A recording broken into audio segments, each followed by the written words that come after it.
video and audio stream through taccup.com.au. This is TAC Cup Radio.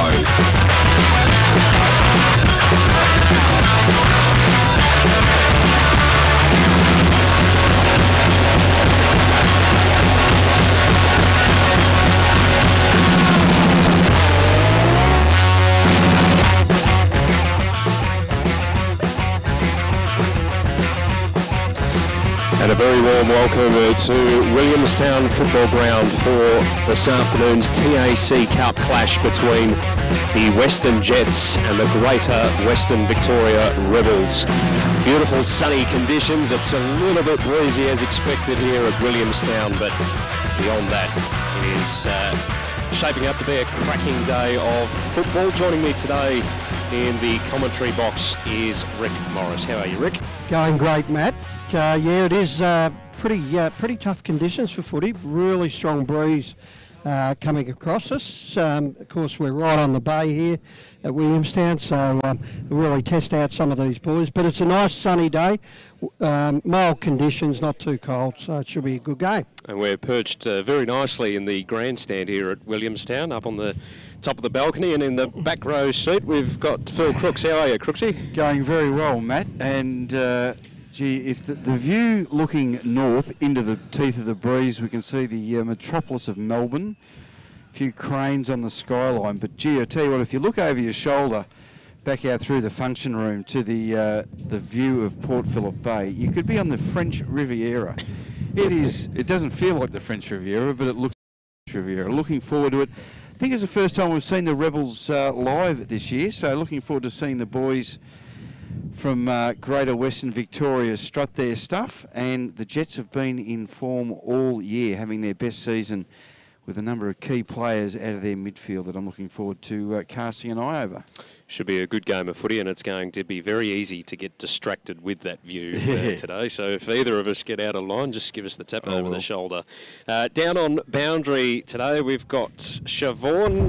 Are you there, Siobhan? I am there. There's certainly a very strong breeze today, a northerly breeze coming from the scoreboard straight across the ground to the commentary box. So it'll be tough conditions for these two teams to be playing in today.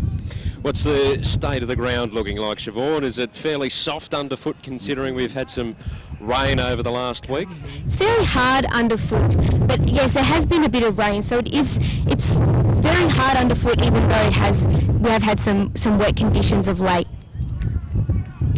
And what about the AFL Draft Central Player Watch? You're still going to be keeping an eye on them down at ground level for us today. Who are we focusing on for the Western Jets and Greater Western Victoria Rebels? Yes, for the Greater Western Victoria Rebels, Charlie Wilson.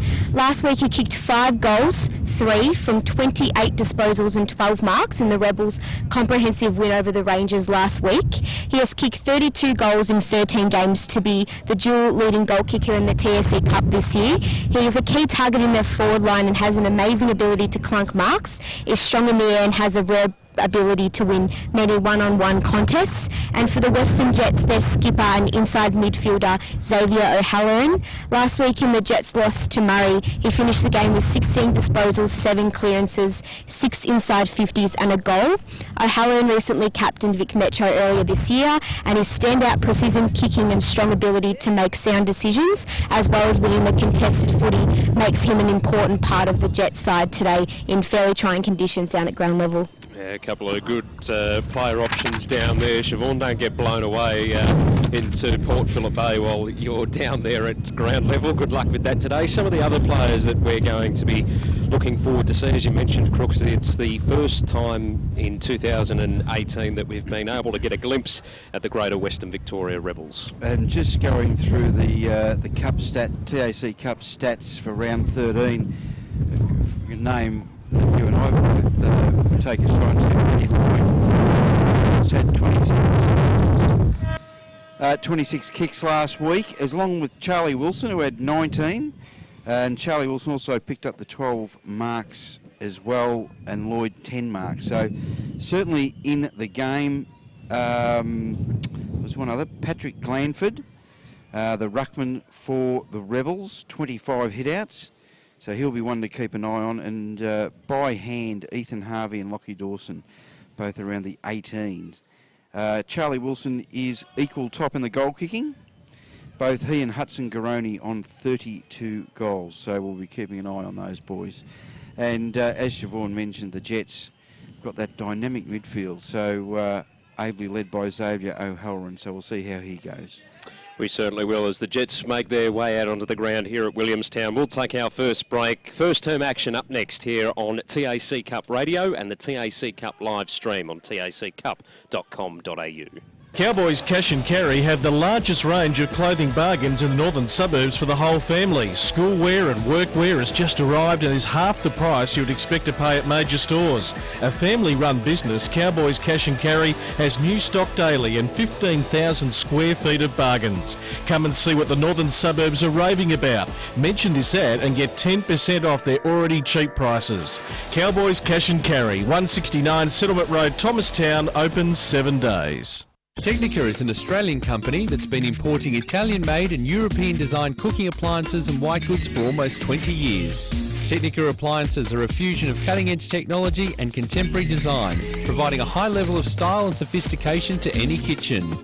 This is why so many leading architects, developers, interior designers and builders use Technica appliances, because like their customers, they want the very latest in innovation and quality. Technica, proud sponsor of the Northern Knights and TAC Cup Radio. Executive Maintenance has grown to be a preferred facility maintenance provider by maintaining excellence for over 25 years. A registered domestic and commercial building practitioner, Executive Maintenance provides facility maintenance for government, corporate, property and retail sectors. Whether it's a handyman for your corporate space or a fully qualified crew to manage your project, Executive Maintenance has the knowledge and expertise to provide a personal yet professional service. If you need assistance with your building maintenance needs, email admin@executivemaintenance.com.au. Executive Maintenance, a proud sponsor of TAC Cup Radio. Another year of TAC Cup football and your number one AFL draft site is back and bigger than ever. AdZ Media, powering AFL Draft Central, continues to revolutionise the way AFL draft content is reported. In 2018, the team has increased to more than 40 writers who will provide powerful and cutting-edge stories nationwide. With draft news, features and women's football coverage, AFL Draft Central is your one-stop shop for AFL draft content. Head to afldraftcentral.com.au or stay up to date with us on Instagram, Facebook and Twitter. Check out at AFL Draft Central. Essendon captain Heppel settles, and he's done it! He's slotted through the match-winning goal. Roughhead flies high across the pack and takes a classic mark. Pendlebury's leading from the front, clocking up the possessions today, and young gun pup Cal Porter is looking good in his debut match. Gippsland Power generates footy legends, and NG is the power behind Gippsland Power. NG Hazelwood are proud to be helping tomorrow's future stars as major sponsor of Gippsland Power. Gippsland Power, the backyard playground of tomorrow's future stars. Go Power! Nixon Finance has been running in the Plenty Valley area of Greensborough for over 20 years. As your financial consultants and brokers, they specialise in all your equipment and vehicle finance needs. Home loans, business loans, commercial property loans. They deal with all the banks and get the right loan that suits your needs. Call Phil Smith during business hours on 9435 2600 or email nixonfinance@bigpond.com. On taccup.com.au, this is TAC Cup Radio.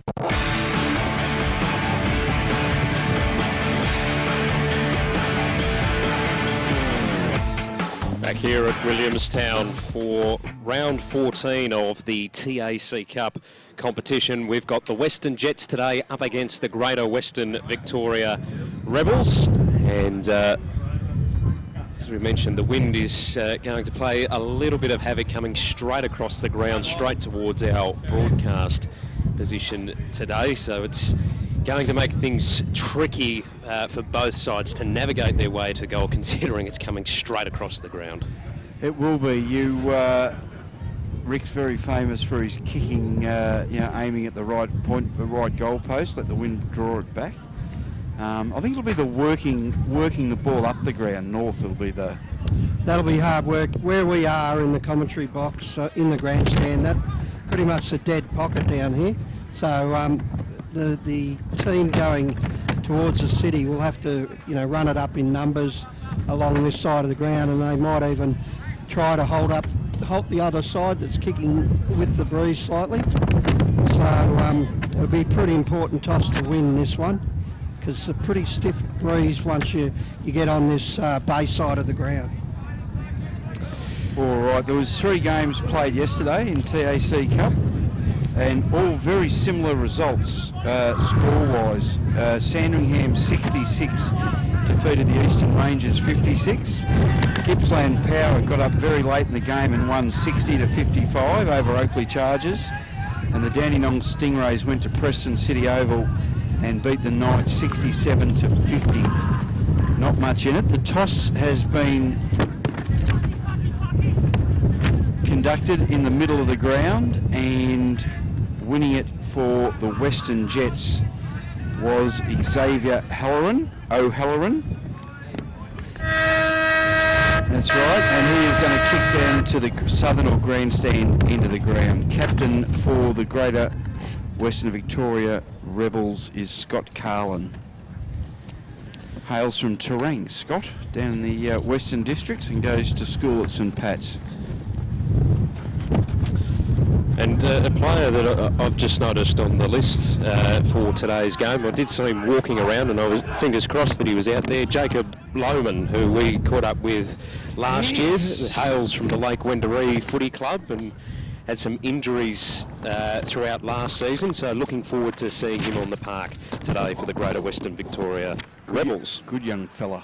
Selections, who's going for who? I'm going to go the Western Jets. I think they're a little more familiar with this venue, so I think they should be able to combat the wind a little better than what the Rebels are going to be able to do. In the footy record, I've gone for the Western Jets.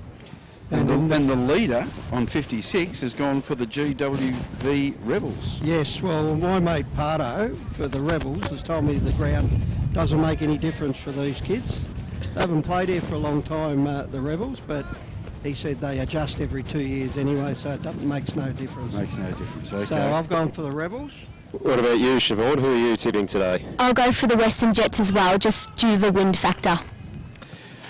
Okay, so we're about ready to get underway. Round 14 of the TAC Cup between the Western Jets and the Greater Western Victoria Rebels. It's the final game of the round, and to get us underway, here's Rick Morris. Umpire throws the ball up to start this game, and Glanford with the big tap down, sharked away by Watkins of the Western Jets, but can't break away. And we'll have another ball up to start this game off. Got a lot more players around this. Centre bounce, or throw up to Ruckman jostling for position. They're trying to break away again. Oh, fresh air shot, went underground. Play on's a call. Little kick out that time by Lamb, gets it forward towards half forward, punched away. Base side of the ground we are. Half forward for the Rebels. They're trying to work it across. Little kick, grub it. Glanford with the handoff. They work it through Lamb. Kick forward into a bit of a dangerous spot because the Jets can turn it over here and run it. If they go through that outer side, that'll get there a lot quicker. And they boot it down the middle. Almost taken by Panteloresco. Cleared by the Rebels again. They should be able to take the mark at centre wing and play on. Little chip that time. Didn't go to where it was planned through Hill. He plays on, goes and gets it again. Seen a bit of this kid over the last couple of years, Jed Hill. He's got a touch of class, and I'll keep a keen eye on him today. Nice picking of the pocket there by the Western Jets. That's right. They should have made more of it there. Throw up in the air. Rebels win the tap down immediately, and taken over the line is Cooper Craig Peters. Will throw it in front of the Rebels interchange bench here at the Williamstown footy ground. Going to be hard work throwing the ball in from this side of the ground, and it goes well wide of the contest. The umpires suggesting that we have another rethrow. I think good call by the umpire there. The wind really took the ball away from the ruck contest, so good umpiring. Ball to be tossed back in to play. Ruckman do battle, one down by the Jets. Lloyd there coming through for the Rebels was able to get a handball away. Their entry inside attacking 50 wasn't great. Mark taken here by Hamish Murphy of the Jets. Goes wide with the kick, too wide. Ball out on the full, and a free kick will be going the way of the Rebels, with Scott Carlin to take the resultant free kick. Centre wing on the broadcast side. Travelled 2.5 minutes into the opening term on the Technica time clock, and there's no score yet on the NG scoreboard. Chip kick back in. Was looking for Lloyd. He had to bend down a long way for it. Opened an opportunity for the Jets. They work it towards half forward. Just share it by hand, and now a quick kick inside, attacking 50 off the boot of Cassar. Is the mark taken before the line? He's paid it. Did, very close to it. Walters chips it back to Cassar, who's on a slightly better angle, but a little bit further out. Man on the mark standing 40 metres out from goal. He's going to chip it short. Oh, Jets have worked it beautifully there. Smythe has taken the mark. Again, slightly improved angle and slightly closer to goal. Poor checking by the Rebels defence there. They Jets trying to make the most of their inside 50s. Should have just covered that space. That was magnificent vision there by Darcy Casa to hit up the leading man. Really good eyes from ground level. So Smythe comes in. Right foot kick on its way. Goal umpire doing a little bit of a dance. I don't have to worry about it too much though. First score on the board goes the way of the Western Jets. They're 1 straight 6. Rebels yet to score on the MG scoreboard. 4 minutes tipped over on the Technica time clock in the opening term. Yeah, we might just get you to check on the ruck. There's a bit of a change in the record for our team sheet there, Siobhan. I think Darren Walters is in the ruck number 47, the big fella. We might just confirm that. Just Tap down. You go, sorry, Rick, go. Now they'll work it free, North Ballarat, or sorry, Greater Western Victoria. They'll tap it further afield to Carlin, who had it. He had support there, that was well done. Worked across Craig Peters, but out in the full by Hill. Yes, Darren Welton is wearing the number 47 today. All right, no worries, we got that right.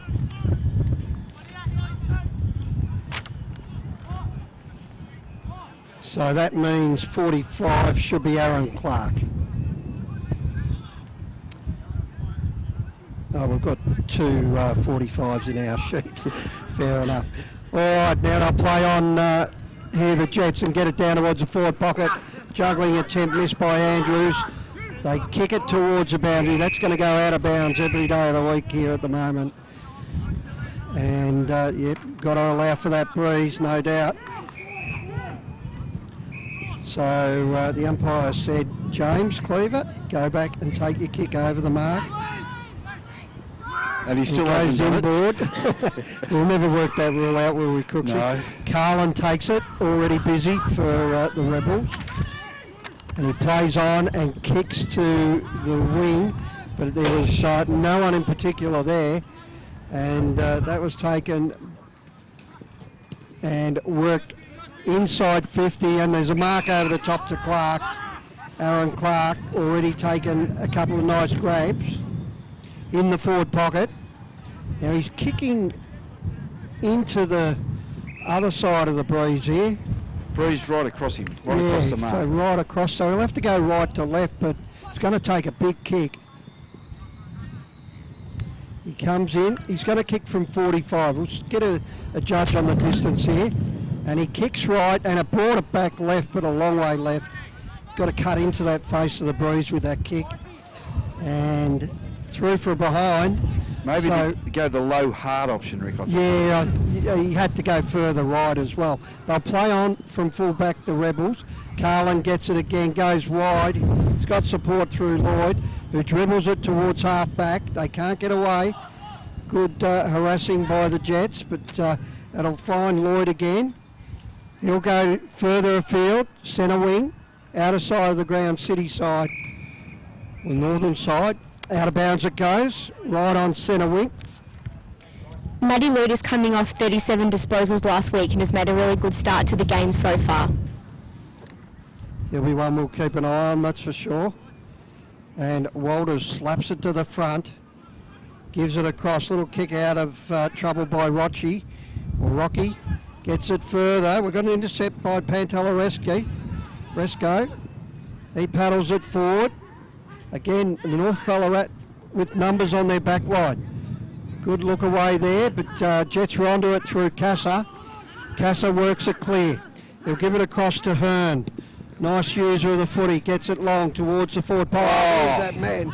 Another grab by Aaron Clark, and he's looking to go centre, and he should have learned a bit because it was a bit further out last kick. He's going to have to push it well right, and again they're in the defensive pocket. So Aaron Clark, he's going to have to pop it up the goal screen, hope it brings it back. He comes in, runs around a bit, kicks it up there. He's brought it back. Brought it back beautifully. That is an AFL Draft Central goal of the day contender, that's for sure. And 3 good clunks from Clark so far today. And that is their second goal of the day. The Jets 2-1-13 to no score. That's on the Technica time clock. They're 8 minutes in and 45 seconds. Like all good key forwards, the ball always seems to find their hands wherever they find themselves in the pack. It was third in line there, and sticky fingers, one grab, great, and a great finish. Certainly a fantastic finish as the Jets try and get it again. Casa, another one who's been busy early for the Western Jets. This time just couldn't get possession of it. Kellett, though, did. High ball inside, attacking 50 for the Western Jets. Went over the back of the contest. Right, mopping up for the Rebels. They're just juggling it on that outer half-back flank. And the umpire says, I'm going to come in and sort things out. Ball predominantly being played in the Western Jets forward 50 at the moment.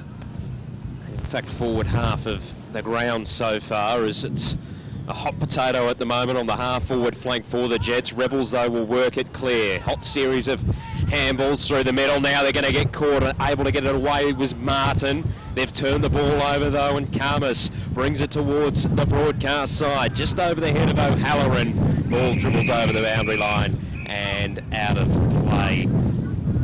Karmas showing the style and class that he did in the under-18 championships. They're being named All-Australian. Beautiful mover. We got another look at that breeze then too, as it just sailed straight over the head of O'Halloran. Losing tables, everything is falling down. Having a lot of fun, and that ball held up in the breeze. They call it play on, good call, out of bounds it goes. We might have to start call a carpenter, nail things down up here. I was going to say the safest person on commentary today is Siobhan down on the fence. It's okay. We're getting blown away down here, don't worry about that. So we've got another ball in. The boundary umpire, this time he gives it a rev. They tap it down. Carlin again, in a lot already. Gives it across to Lamb. Now it'll be stolen by Watkins. He works it forward, he's got support. Kiriasis, he got tackled, good chase down. And he let him know about it. And that man, Elliot Lamb again, getting involved a lot early. All 50. I think he conned that one out of him because he was the aggressor. We don't like to finger him, Rick, but Lucas Rocky a little bit lax in the shepherding there. All right. Didn't give his teammate every opportunity. Well, he might to learn from that. That'll be pointed out. Yes, that's part of what you've got to learn. When you haven't got the footy, what can you do to help your team? So Lamb goes inboard, and there'll be an intercept, a nice intercept that time. They've worked it clear, and it's centre wing now. They're attacking now, the Jets. They're running in numbers. Got it over to Casa with the locks. Gets it down, dribbles it towards half forward. Tapped in front that time. Went without it there, Collie.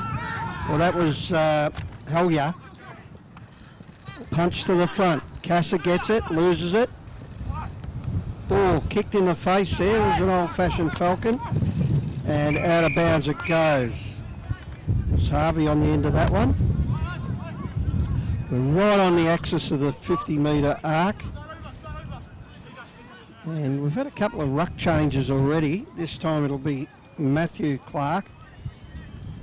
Famous rucking name. That's for sure, and he thumps it right away, but sharked that time by Thar. Gets it down towards the forward pocket. Odd bounce through from behind. And that moves the scoreboard on to 2-2-14, the Jets. The Rebels yet to score. That's on the NG scoreboard. We're 12 minutes in to the first quarter on the Technica time clock. Kick straight out. Big fly, but over the back. It carried the field. Wareham. Kick was smothered. They're working in numbers well here, the Jets. They've just got to pick it up. He had a minute to pick it up there, Papa Chatsakis. Out of bounds it goes. From ground level, it seems that the Western Jets have adjusted to the conditions a lot more than the Rebels. I think they're probably more used to this wind and they know how to play it well. Gee, that was an awkward throw in. It went backwards 20 metres. Eventually, good work that time by Craig Peters. Now the Jets through Karmas, gets it down inside 50. One-handed pick up, Rudick did beautifully, but it got tackled at the last minute.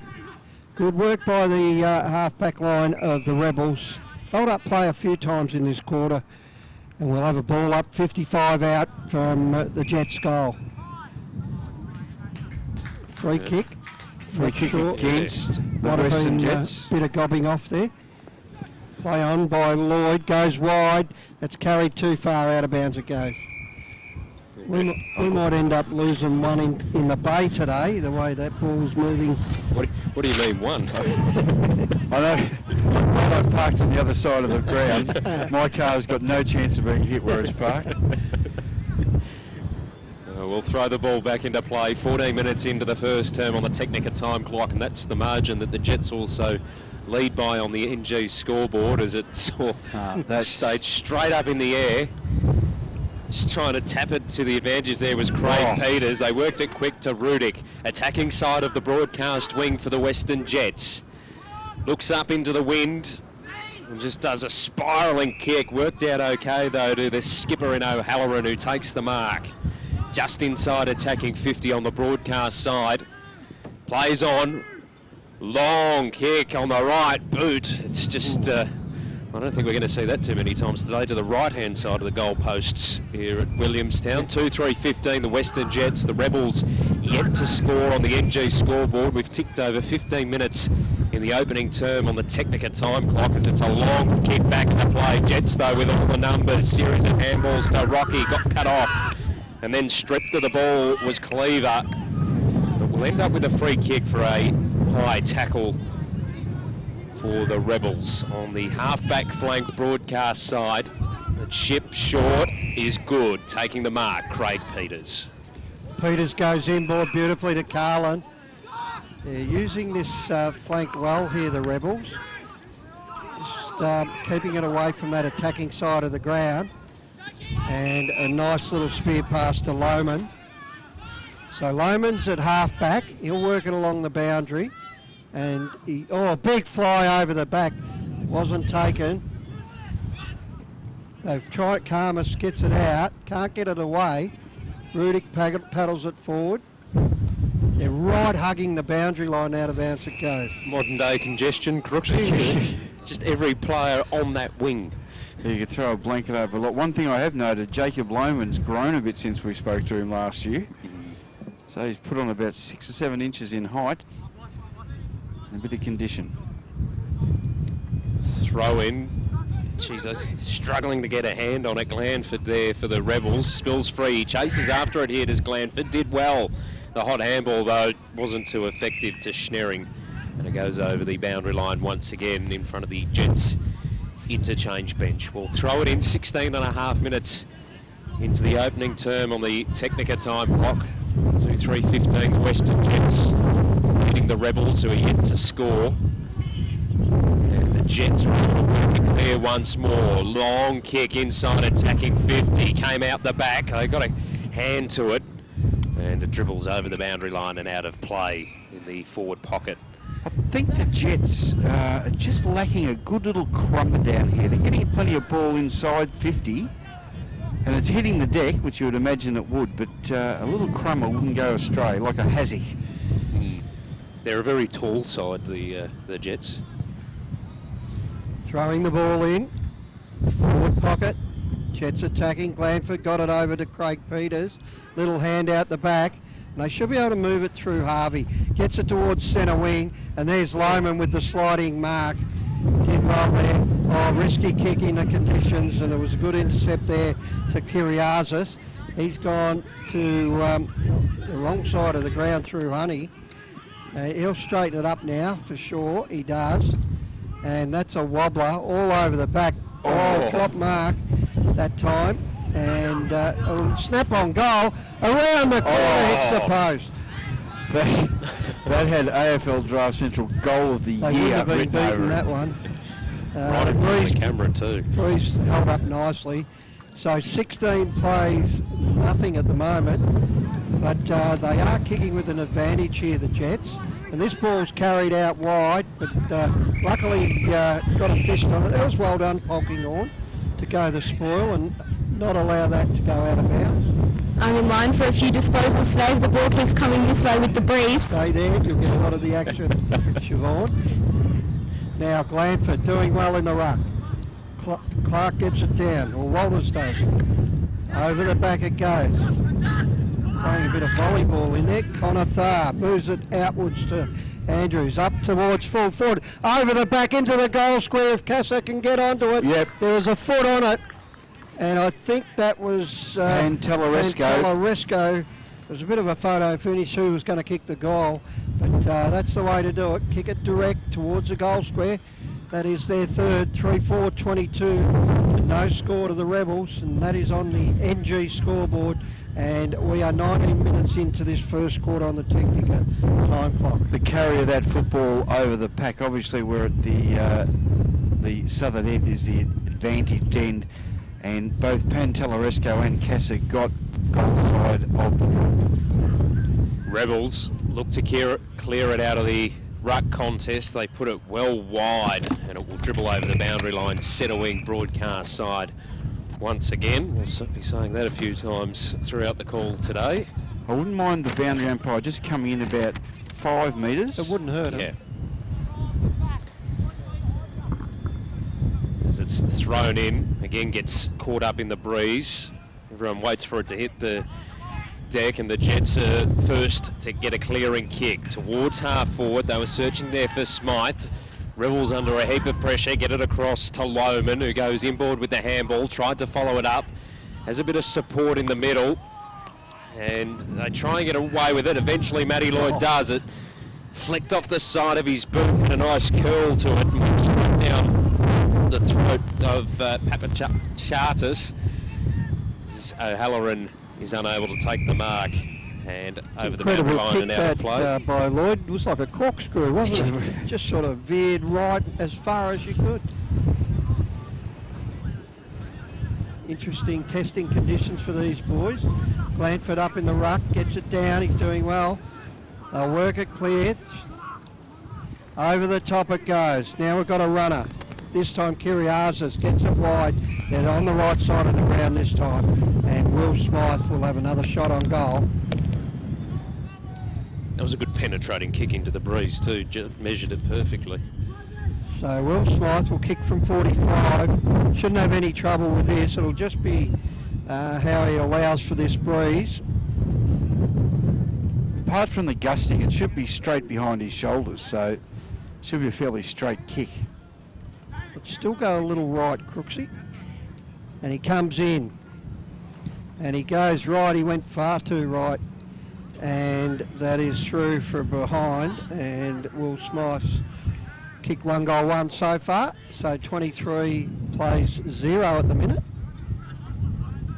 So Carlin to kick out. Carlin in the defensive goal square, chips it short, but it's to the advantage of the Rebels, who have the mark through Gove. A wide kick, bouncing ball awkward. Karasis gets to it. Flicks the handball back inboard, the Jets kick smothered. Good pressure from the Rebels at half back. They are able to get possession through right. Hot series of handballs. They try and get it out to Craig Peters up against the boundary line on the outer side. He flicks the handball inboard. The wind didn't allow it to carry, and the Jets send the ball back towards half forward. Harlan got a fingertip to it. Then got a handball across. A lot of support on this half-back line for the Rebels as Gove kicks it down along the boundary line, and the Rebels just have to maintain possession of it as they try and navigate their way down that outer wing. Martin, his kick almost worked to the advantage. Again, they've got numbers around the footy. It comes to Craig Peters, gives off the quick handball. They're at half forward now through Wilson. Kicks it inside, attacking 50. Jets keep paddling it in front of themselves. Out there for them is Johnson. He's able to get support. The handball almost came back in his direction. Craig Peters lost control of the footy. And then it stacks on the mill at half forward for the Greater Western Victoria Rebels. Eventually spilt free in the hands of the Jets. They get a spiralling kick. Bounce didn't favour anybody. Slipping and sliding there is Rudick over the top of the footy. And it will be a ball up between centre wing and half forward on the broadcast side for the Rebels. They get to score. The Jets 3-5-23 on the NG scoreboard as we near quarter time. Ball thrown up.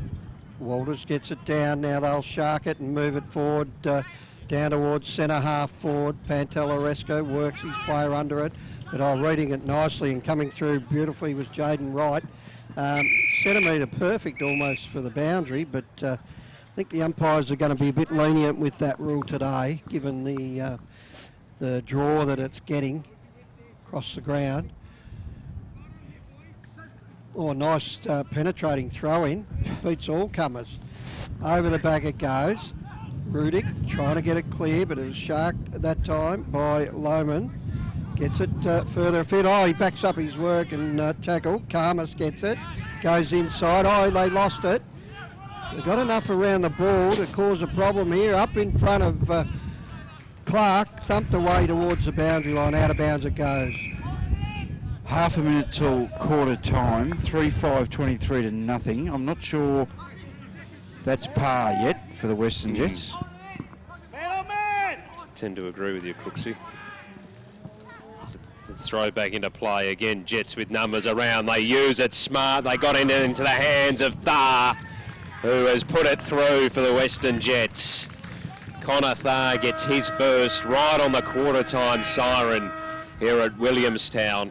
And the Jets enter the first break, 4-5-29. The Greater Western Victoria Rebels no score in that opening term, and I think only went inside 50 twice. Good indication. I can help you out with the goal for the Rebels. There's no one. And for the Western Jets, one each to Connor Thar, Will Smythe, Aaron Clark and Daniel Pantelleresco.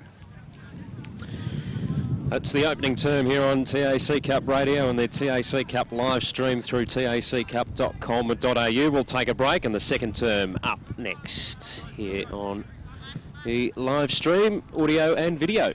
Technica is an Australian company that's been importing Italian-made and European-designed cooking appliances and white goods for almost 20 years. Technica appliances are a fusion of cutting-edge technology and contemporary design, providing a high level of style and sophistication to any kitchen.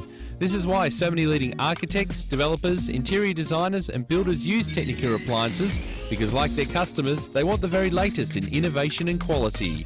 Technica, proud sponsor of the Northern Knights and TAC Cup Radio. Executive Maintenance has grown to be a preferred facility maintenance provider by maintaining excellence for over 25 years. A registered domestic and commercial building practitioner, Executive Maintenance provides facility maintenance for government, corporate, property and retail sectors. Whether it's a handyman for your corporate space or a fully qualified crew to manage your project, Executive Maintenance has the knowledge and expertise to provide a personal yet professional service. If you need assistance with your building maintenance needs, email admin@executivemaintenance.com.au. Executive Maintenance, a proud sponsor of TAC Cup Radio. Another year of TAC Cup football and your number one AFL draft site is back and bigger than ever. AdZ Media, powering AFL Draft Central, continues to revolutionise the way AFL draft content is reported. In 2018, the team has increased to more than 40 writers who will provide powerful and cutting-edge stories nationwide. With draft news, features and women's football coverage, AFL Draft Central is your one-stop shop for AFL Draft content. Head to afldraftcentral.com.au or stay up to date with us on Instagram, Facebook and Twitter.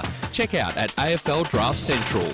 Cowboys Cash and Carry have the largest range of clothing bargains in the northern suburbs for the whole family. Schoolwear and workwear has just arrived and is half the price you would expect to pay at major stores. A family-run business, Cowboys Cash and Carry has new stock daily and 15,000 square feet of bargains.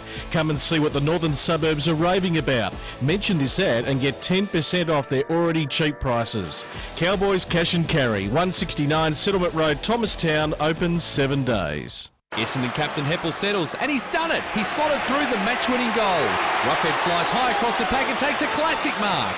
Pendlebury's leading from the front, clocking up the possessions today, and young gun pup Cal Porter is looking good in his debut match. Gippsland Power generates footy legends, and NG is the power behind Gippsland Power.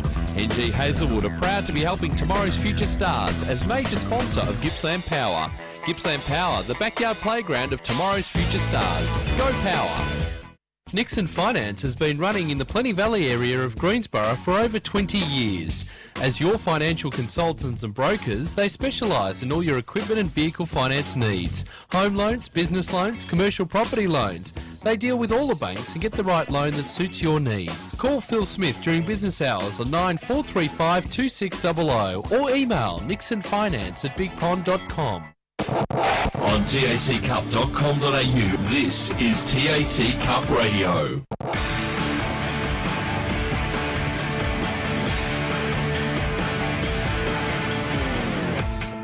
Welcome back to Williamstown, where at quarter time it is the Western Jets 4-5-29 leading the Rebels. On the NG scoreboard, let's head boundary side because I believe, Siobhan, you've got a guest. Yes, I've got Phil Partington, talent manager for the Greater and Western Victoria Rebels, here with me. Look, tough start and tough conditions, down 29 points. What will be the coach's main message at quarter time? Oh, I think, certainly keen against the win the first quarter is going to be very difficult to score. But, they kept them to 3 or 4 goals. I think they were. So we're quite happy at the moment. We've got to get a few systems right now. We're not overly competitive in tight at the moment, unfortunately, and we're giving blokes too much space. But that's against the win, so hopefully you might see a bit of difference with the win this quarter. Are you hoping some of your forwards like Charlie Wilson will get a better opportunity and look at goal in the second quarter and the rest of the game? Well, we hope so, yeah. That's the part of the game we look at. So, Charlie's in very good form at the moment. He's leading goalkeeper of the competition, so a bit of space for him. He's a very long kick of the footy too, so hopefully he gets his hands on the footy a bit more. Have you spoken about how to kind of conduct yourself in the breeze? Look, it's a tough breeze and you're kicking with the wind in this quarter, but how do you combat the breeze at a ground like this? Oh, I think you keep the ball fairly low and certainly using the right side of the ground to attack on as well is very important. But at the moment we're getting caught over in this pocket, which I think doesn't matter if it's the Jets or the Hawthorn footy club. I think anyone in these conditions today will be caught in that corner. And just lastly, some players that we can look out for in this game that you've been really impressed with, has had a good season for the Rebels so far? Oh, I think the bottom match player today, she's got a great week, played really well. She's got on board the last couple of weeks. Maybe Lloyd's a good player for us off the half-back footy. He gets our attacking game going really well, and certainly Charlie Lloyd's been a good player for us too. Thank you so much for your time. Good luck in the second half. Thank you to Siobhan down on the boundary line, not getting blown away yet, and great as always to catch up with Phil Partington from the Greater Western Victoria Rebels, who have got a bit of a job on their hands, but as Siobhan alluded to, they will have the breeze, if there is any advantage, considering it is largely coming across the ground, but it is favouring this southern end, Rick. Yeah, definitely towards us from that scoreboard side. And we found that it was a really dead pocket down here. So you'd imagine they'll try and keep it away from here, the GWV Rebels in this quarter, and just straighten it up or go through that centre half forward area through the middle. That's probably the place to go. I can't remember who it was, but the kick that was from centre half forward to about 40 metres out on that outer side, I think was the best entry inside 50 the Jets had in that term. So if the Rebels can take a bit of strategic thinking like that into this second quarter, then they should be okay as we prepare to get the second term underway. Yep. here on TAC Cup Radio and the live video stream through taccup.com.au. The umpire just waits for everyone to clear the turf. Holds the ball in the air. Second term underway. Here's Rick Morris. Ball thrown up and Glanford just getting a fingertip on it. They worked it forward. Kick out of trouble there. Working Jets towards half forward. Did well, Casa. Getting his hands on the footy a bit. Gets it back to 1-2, but runs in and out of trouble. Karmas gets it inside. Now, he's taken on. That was great work, Radanovic. They'll get it wider, and they're deep in half forward. The ball held up there, but a strong mark out in front. Just timed it better, and they've worked it inboard, and they'll attack through Rochi. It's going to be a decent kick into this breeze. Left a big gap in that I think he's just foxing here, looking for a lead. So he might just pop this up to the top of the goal square. And he runs around, kicks long. And a mark intercepted there nicely by Lohman. Getting a bit of the footy.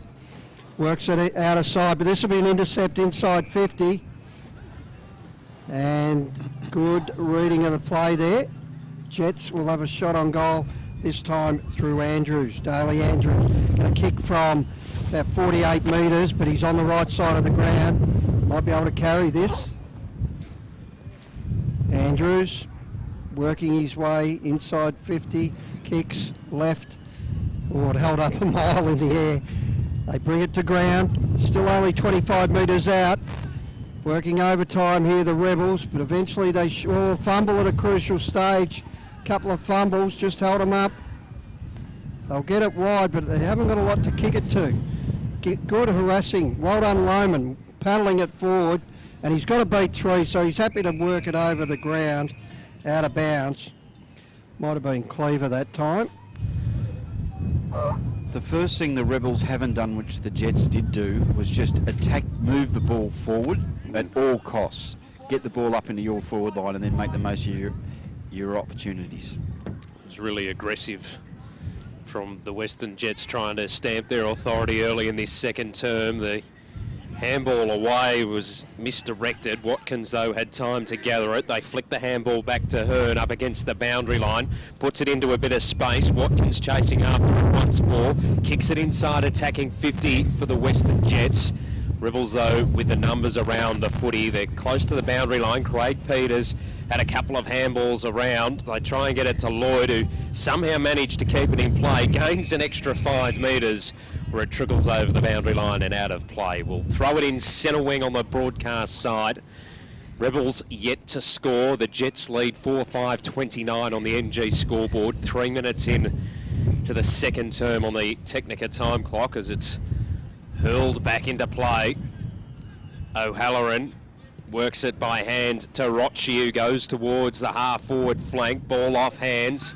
Lohman coming through for the Rebels, kicks it back towards the broadcast wing, went straight over the head of Polkinghorn and back over that boundary line and out of play. The Rebels just can't seem to get their hands on the footy at the moment. They need to start winning possession to get it into their forwards. And I feel every time they do get it in their hands, they try and rush it and try and overcompensate for the breeze, which causes a turnover. Thrown in, fell short. Walters taps it, and he gets it and kicks it towards the boundary at half forward. That went backwards in the end. They're hugging the boundary and out of bounds. Might have been out in the full. Little toe poke, not sure about it. Wouldn't mind a video replay of that one. There's a conversation. Boundary umpire initially decided to throw it in. Yeah, he was right there. And he originally indicated for the throw in. So he'll throw it in this time.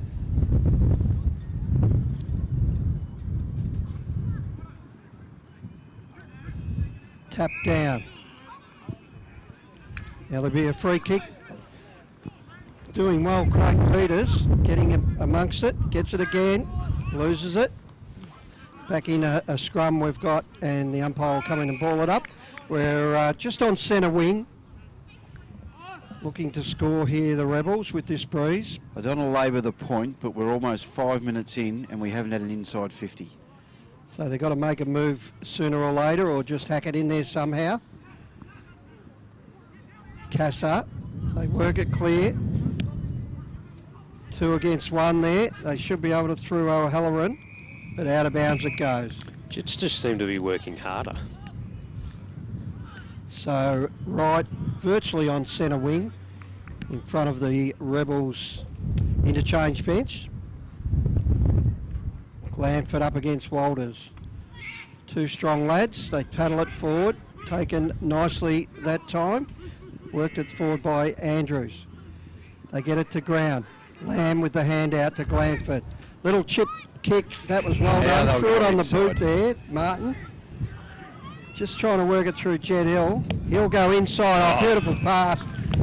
Held it up well for Chatfield. And Josh Chatfield will kick from 50 metres out. So be slight right to left here, Crooksy. Oh, yeah. Not too far, but they're in the right spot. So Chatfield kicking from 50, centre half forward. He runs around and he brings it back way too far and sneaks in for their first score of the day. Through from behind, 1 behind, plays 4-5, 29, Jets in front, and that's on the NG scoreboard 6 minutes into this second quarter on the Technica time clock. Well, they've broken their inside 50, Duck, anyway. They've got in there. Now they've got to try and keep the ball here so they can get a goal. Gets it out of the defensive goal square for the Western Jets, just thumped over the boundary line by Chatfield. Now, while I've got the special commentator's hat on, if that's not deliberate, I will go he for Tiggy. He was the only man that went for the ball. He could have marked it, and he decided to punch the ball directly out of bounds. Yeah, it's not really covered off under the rule, is it? The punch over the boundary line? You can kick it for 50 metres, the ball bounces end on end, dribbles over the side, but it wasn't. And they'll pay it against Essendon every time. Ball thrown in. How did I know that was coming? Trying to work his way through. Jets, there's a push in it back, and the advantage will be taken here for the Western Jets. Papachakis at half back, tried to do a bounce, fumbled, has to flick the handball back to Johnson on half back. His kick came off the side of the boot, but works out okay. The Western Jets will chip it short just over the head of Hearn, and now the Rebels with an opportunity in the hands of Hill. He blazes away to his Hill, but it's to the left-hand side. And a minor score. The Rebels 2 behinds. The Western Jets leading 4-5-29 on the NG scoreboard. We're approaching 8 minutes in the second term on the Technica time clock.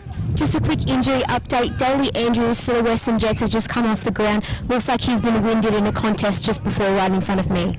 Long kick, and it clears the back, and that's Clark over the back. Plays on, they keep it low. In the hands of North Ballarat Snering. They work it over towards centre half forward. Ranieri's onto it. He had it and lost it. Lloyd had it as well. Just got to keep it in here now. And finally the Jets worked it clear, and nice work that time by Papachatsakis. Gets it wide. He's got his man Honey. Honey has to keep it in. Juggles it, keeps it in forward, but gives it straight back to the Rebels. And they've got numbers here. You just got to get it and use it. That probably wasn't the best option there by Polkinghorne. Put his player under pressure, but they've got it again. Just got to work it out. That's well done by Martin. He kicks it down towards Glanford. Over the top it comes. We've got a contest here through Wilson. Oh, look at this. He brings it back, and it just stayed right. Didn't come back enough, and through for another behind.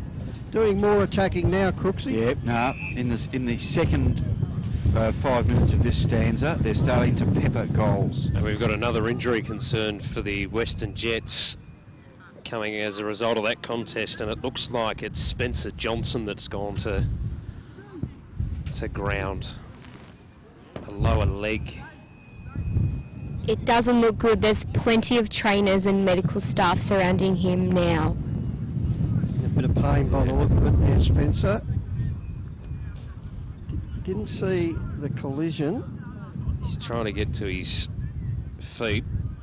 He's walking groggy. okay. He's more a bit groggy, isn't he? Yeah, I think he might have just, I missed it, but I think he Copped might a have just copped one. So he's coming off, which is good news. He's just being assisted by 2 trainers. Daly Andrews is also getting a lot of work done on his left hamstring. So a couple of issues for the Western Jets early in the second term. 3 behinds the Greater Western Victoria Rebels, or GWV Rebels, to the Jets 4-5-29 on the NG scoreboard as we get play back underway 10 minutes into the second term. The Jets, long kick to the broadcast side. Karmas came from the side, couldn't bring it in. Harvey with the handball over the top for the Rebels. They have numbers here but can't get possession of it. Breaking through was Manton. High ball towards the centre wing. Again the ball comes off hands, and again the Rebels have numbers around the contest, but they can't take clean possession, and we'll get a stoppage just attacking side of the broadcast wing for them. I think Torrin Baker would be very happy with the work rate of the Western Jets in this second term. And another example of that was Casa, although the wind caught his kick and it goes over the boundary line on the full. So a free kick by the way of Angus Gove for the Rebels on the centre wing. Let's see if he straightens it up here or goes down the line. And he straightened it up. They've just got to take the mark. There's a bit of aerial ping pong there. Bounds the call. Clark coming down to support his back line. Almost out of bounds through Watkins, and it does eventually. First mistake the umpires made, that was holding the ball there. Might have been on the wrong side of the play. Generally no complaints today. They're doing a good job. And the boundary lines, the boundary umpires seem to be having the toughest run of it. Now, just bring it in a few yards as Crooksy directed, I would say, but now he does, yeah. No, he doesn't. Decides to go back. We'll have to keep it low and long. Oh, gee, that did a U-turn. That was a hook turn. And it is tough too, because the wind's gusting. You just can't pick what it was going to do next. In conditions like this, would it make sense for the field umpire to ball it up 10 metres in? No, he's just got to run in like he did there. He brings it in closer, and that's problem solved. Crooksy was right onto that one. Anyway, they'll work it out of there through Shannon. He was dumped as he kicked it, or handballed it. Now, looks like they'll go to centre half forward, and a chip kick didn't find the right man. It overcooked it to, that time to Watkins. Good mover, and he finds Casa, who'll draw the handball over the top. He's got that man in Andrews, who looks fresh as a daisy after that injury. Comes again, gets it again to Andrews. Works it back to Casa.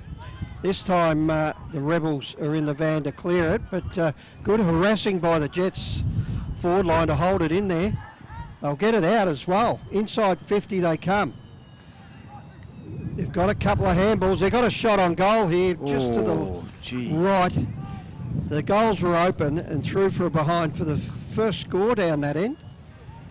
Just a quick injury update. Spencer Johnson is now having a concussion test conducted on him, so it is a concussion.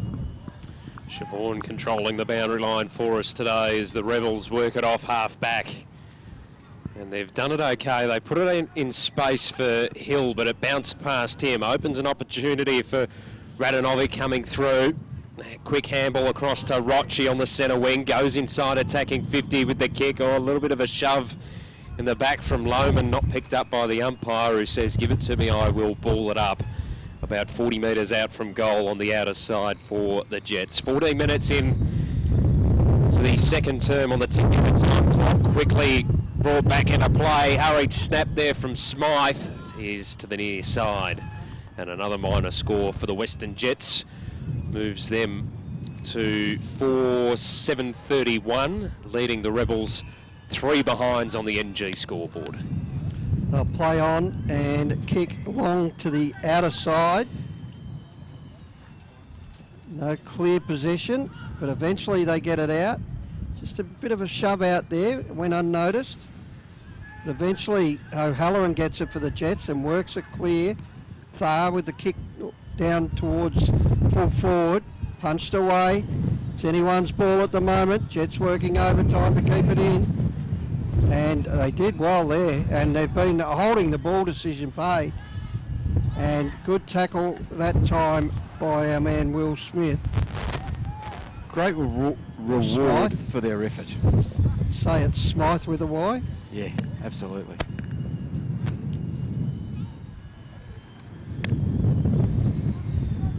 Now Smythe has got to huck the boundary and kick it to the left somehow and bring it back. Difficult kick. He's crept around a little and he's come in. He's not as sharp as it was, and he's gone way left. And there's a mark on the goal line. He didn't make the distance, Rick. Just about. Yeah, just overcompensated there. So they'll play on and kick to the outer side to right. Now they'll kick long the Rebels to the wing over the top and getting numbers back. Cassar with the mark. Kicks it into the middle. Beautiful delivery to Honey. He plays on. Goes very wide, and that just goes straight across the ground, out of bounds. Too quick for Thar there. So we're in the bay side of the ground here, just in front of the North Ballarat, or the Greater Western Victoria. Hard to get rid of that name. Huddle. Punch towards it again. They'll get it down further afield here, the Rebels, and the wind again takes it out of bounds. See if you can clear it, Matty. Just before I do, Siobhan, we've got Johnson walking straight past you. Yes, looks like it is a concussion. It looks very... Going into the rooms by the look of it. Yep, for further tests, no doubt, as we try to retrieve the ball from the netting that's sitting on top of the... I'm assuming that's some sort of a drain down there.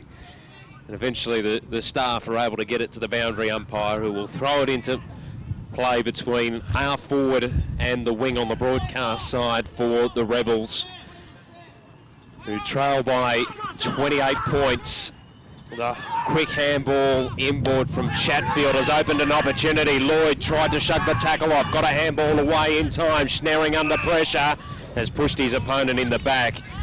And a free kick will go the way of the Western Jets, who want to move it quickly. Andrews whacks it on the boot, hard up against the boundary line, and set sail for Port Phillip Bay up that high.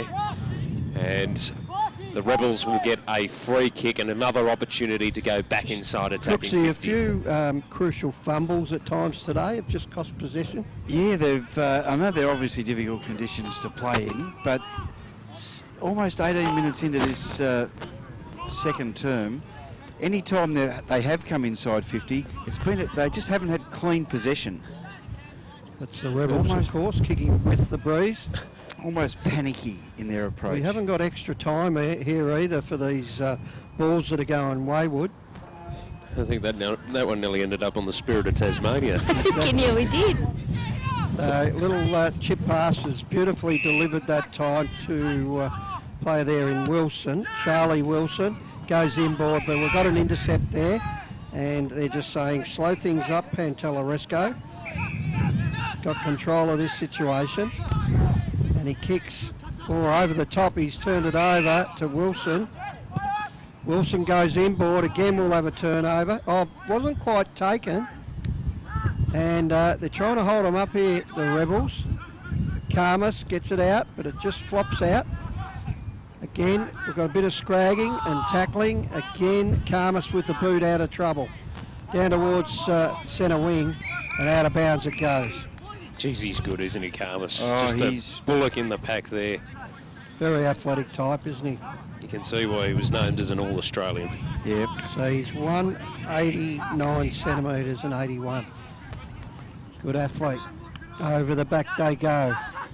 Cassar gets a handball out, but it was intercepted. A few intercepts in this game. This will go out in the full as well. Oh, what about right on the line. Well done there. That's a deliberate punch too, Crooksy. Anyway, we'll have another throw-in. Centre wing on the broadcast side, ticking over 19 and a half minutes into the second term on the Technica time clock. Punched away by Walters, straight back to the boundary line and out of play. Almost 20 minutes in, and yet, the Rebels yet to get a goal. Just don't seem to have the same urgency around the contest that the Western Jets have had in this first half. The ball bobbles around. Rebels again have numbers, and they're able to hold things up on the centre wing broadcast side. 4-7-31, the Western Jets lead the Rebels, just the 3 behinds. The tap down has favoured the Jets, and a free kick will go their way for a shove in the back. Free kick to Rochi on the centre wing broadcast side. Goes towards the half forward flank. Rebels though in front spot take the mark through Gove. Gove, unsure where to go, so just lobs it into the air towards the centre wing. Drifting across there was Papachatkis for the Western Jets. This is Jack.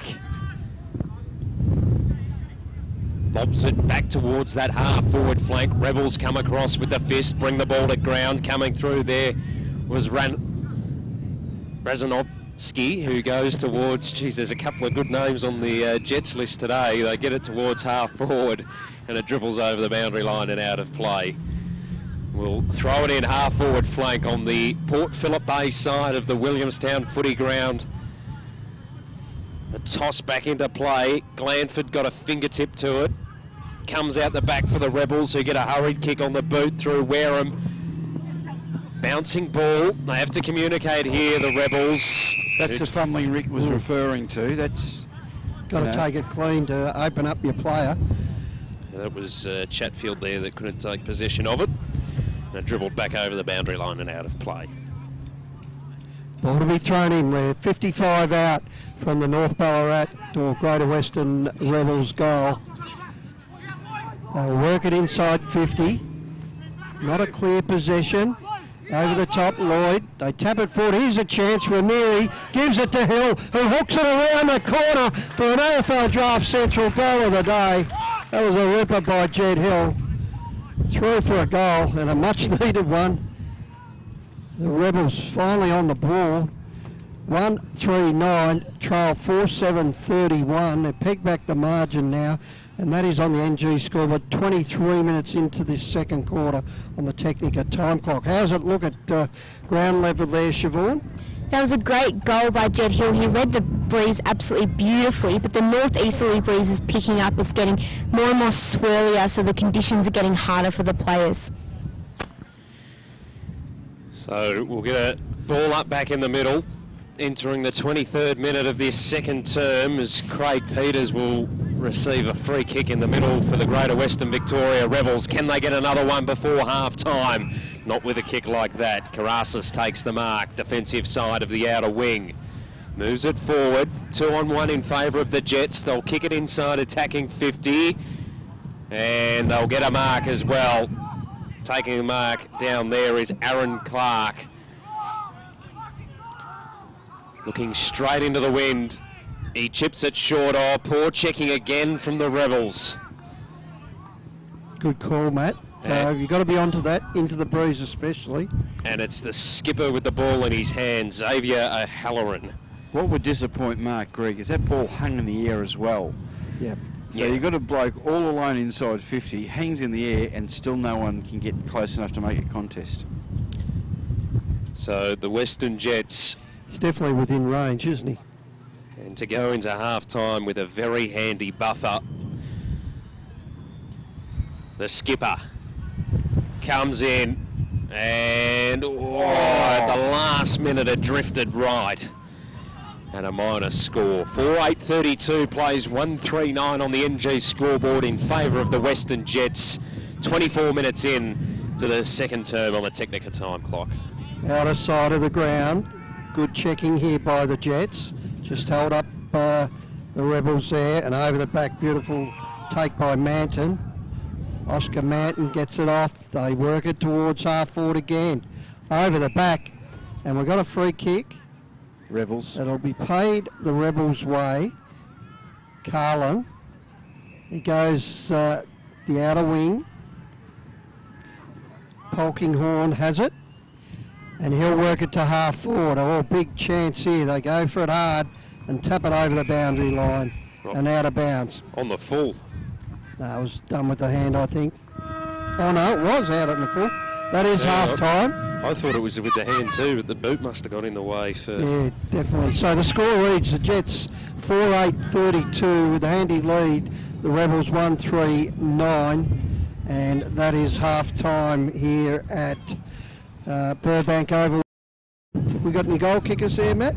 I do, but Crooks, he's got a great big smile on his face, so he's looking after the goal kickers for us today. The GWV Rebels' sole goal kicker is Jed Hill, who got it just about the 21-minute mark of that second term, and the Jets, same four players, Connor Tharr, Will Smythe, Aaron Clark and Daniel Pantalaresco are their single goal kickers.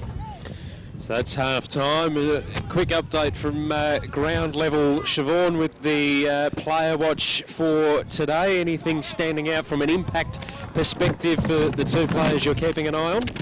Charlie Wilson hasn't exactly had the greatest service of all time up in the Greater Western Victoria's forward 50. He hasn't hit the scoreboard yet, and Xavier O'Halloran for the Western Jets missed that shot on goal just before, but he's been really busy in and around the contest. When the ball's been at ground level, he's very good at winning the contested footy, and he's shown that today. We'll take a break here on TAC Cup Radio and the video stream, taccup.com.au. At half-time, it is the Western Jets 4-8-32, leading the Rebels 1-3-9. Technica is an Australian company that's been importing Italian-made and European-designed cooking appliances and white goods for almost 20 years. Technica appliances are a fusion of cutting-edge technology and contemporary design, providing a high level of style and sophistication to any kitchen. This is why so many leading architects, developers, interior designers and builders use Technica appliances, because like their customers, they want the very latest in innovation and quality.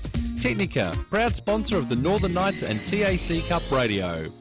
Cowboys Cash and Carry have the largest range of clothing bargains in the northern suburbs for the whole family. Schoolwear and workwear has just arrived and is half the price you would expect to pay at major stores. A family-run business, Cowboys Cash and Carry has new stock daily and 15,000 square feet of bargains.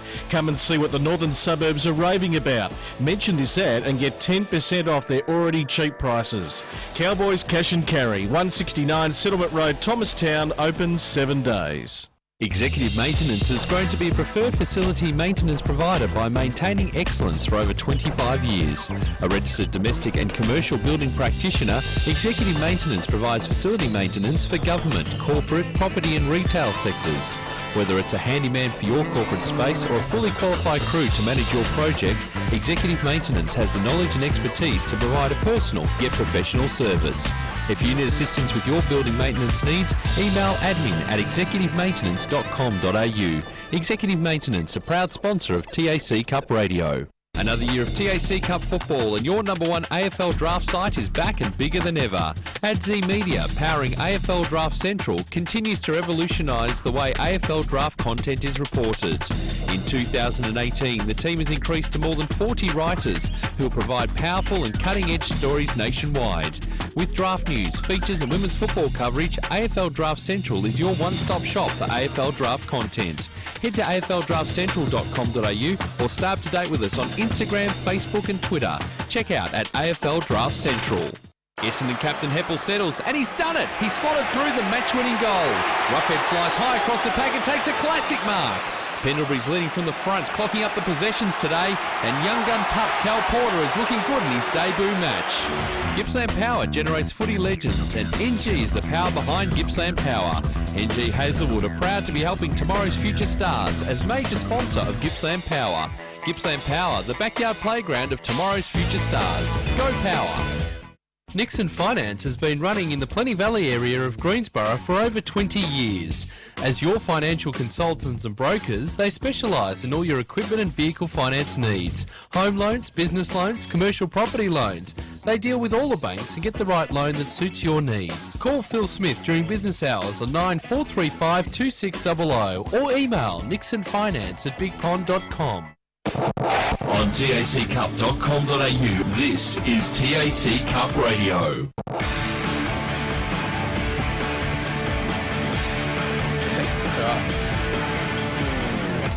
Back here at Williamstown Footy Ground, the Western Jets 4-8-32 leading the Greater Western Victoria Rebels 1-3-9, and we're very lucky to have Tom Berry join us here in the commentary position. Slightly breezy here today, Tom, but what's keeping you out of footy at the moment? I've had a setback with the injury. I broke my scaphoid in the last game of the championship, so yeah, I had to have surgery the following 2 weeks following from that, and then yeah, it's just the recovery process that's keeping me out at the moment. How was the championships for yourself, despite the obvious injury, but beyond that, the learning experiences and just being a part of a group of players with a lot of talent? Yeah, obviously it was very exciting. Probably didn't get the results we would have liked to, but yeah, it was obviously a pretty good opportunity to play against some of the elite players for SA and all the Metro teams and that. So yeah, and then obviously having such a high performance program was obviously very good. What was the biggest learning experience going up from the Rebels to the championships? Probably just the way to prepare for games, and obviously I probably played a different role than I'm used to for Rebels, so I normally play the midfield, and then yeah, obviously played like a lockdown sort of role in the championship. So yeah, it was obviously a different experience. Sort of had to watch more vision of the players I was trying to lock down, which was yeah, different for me, but yeah, it was a good experience. Yeah. Tell us a little bit about your footy journey. I see you hail from the Horsham Saints.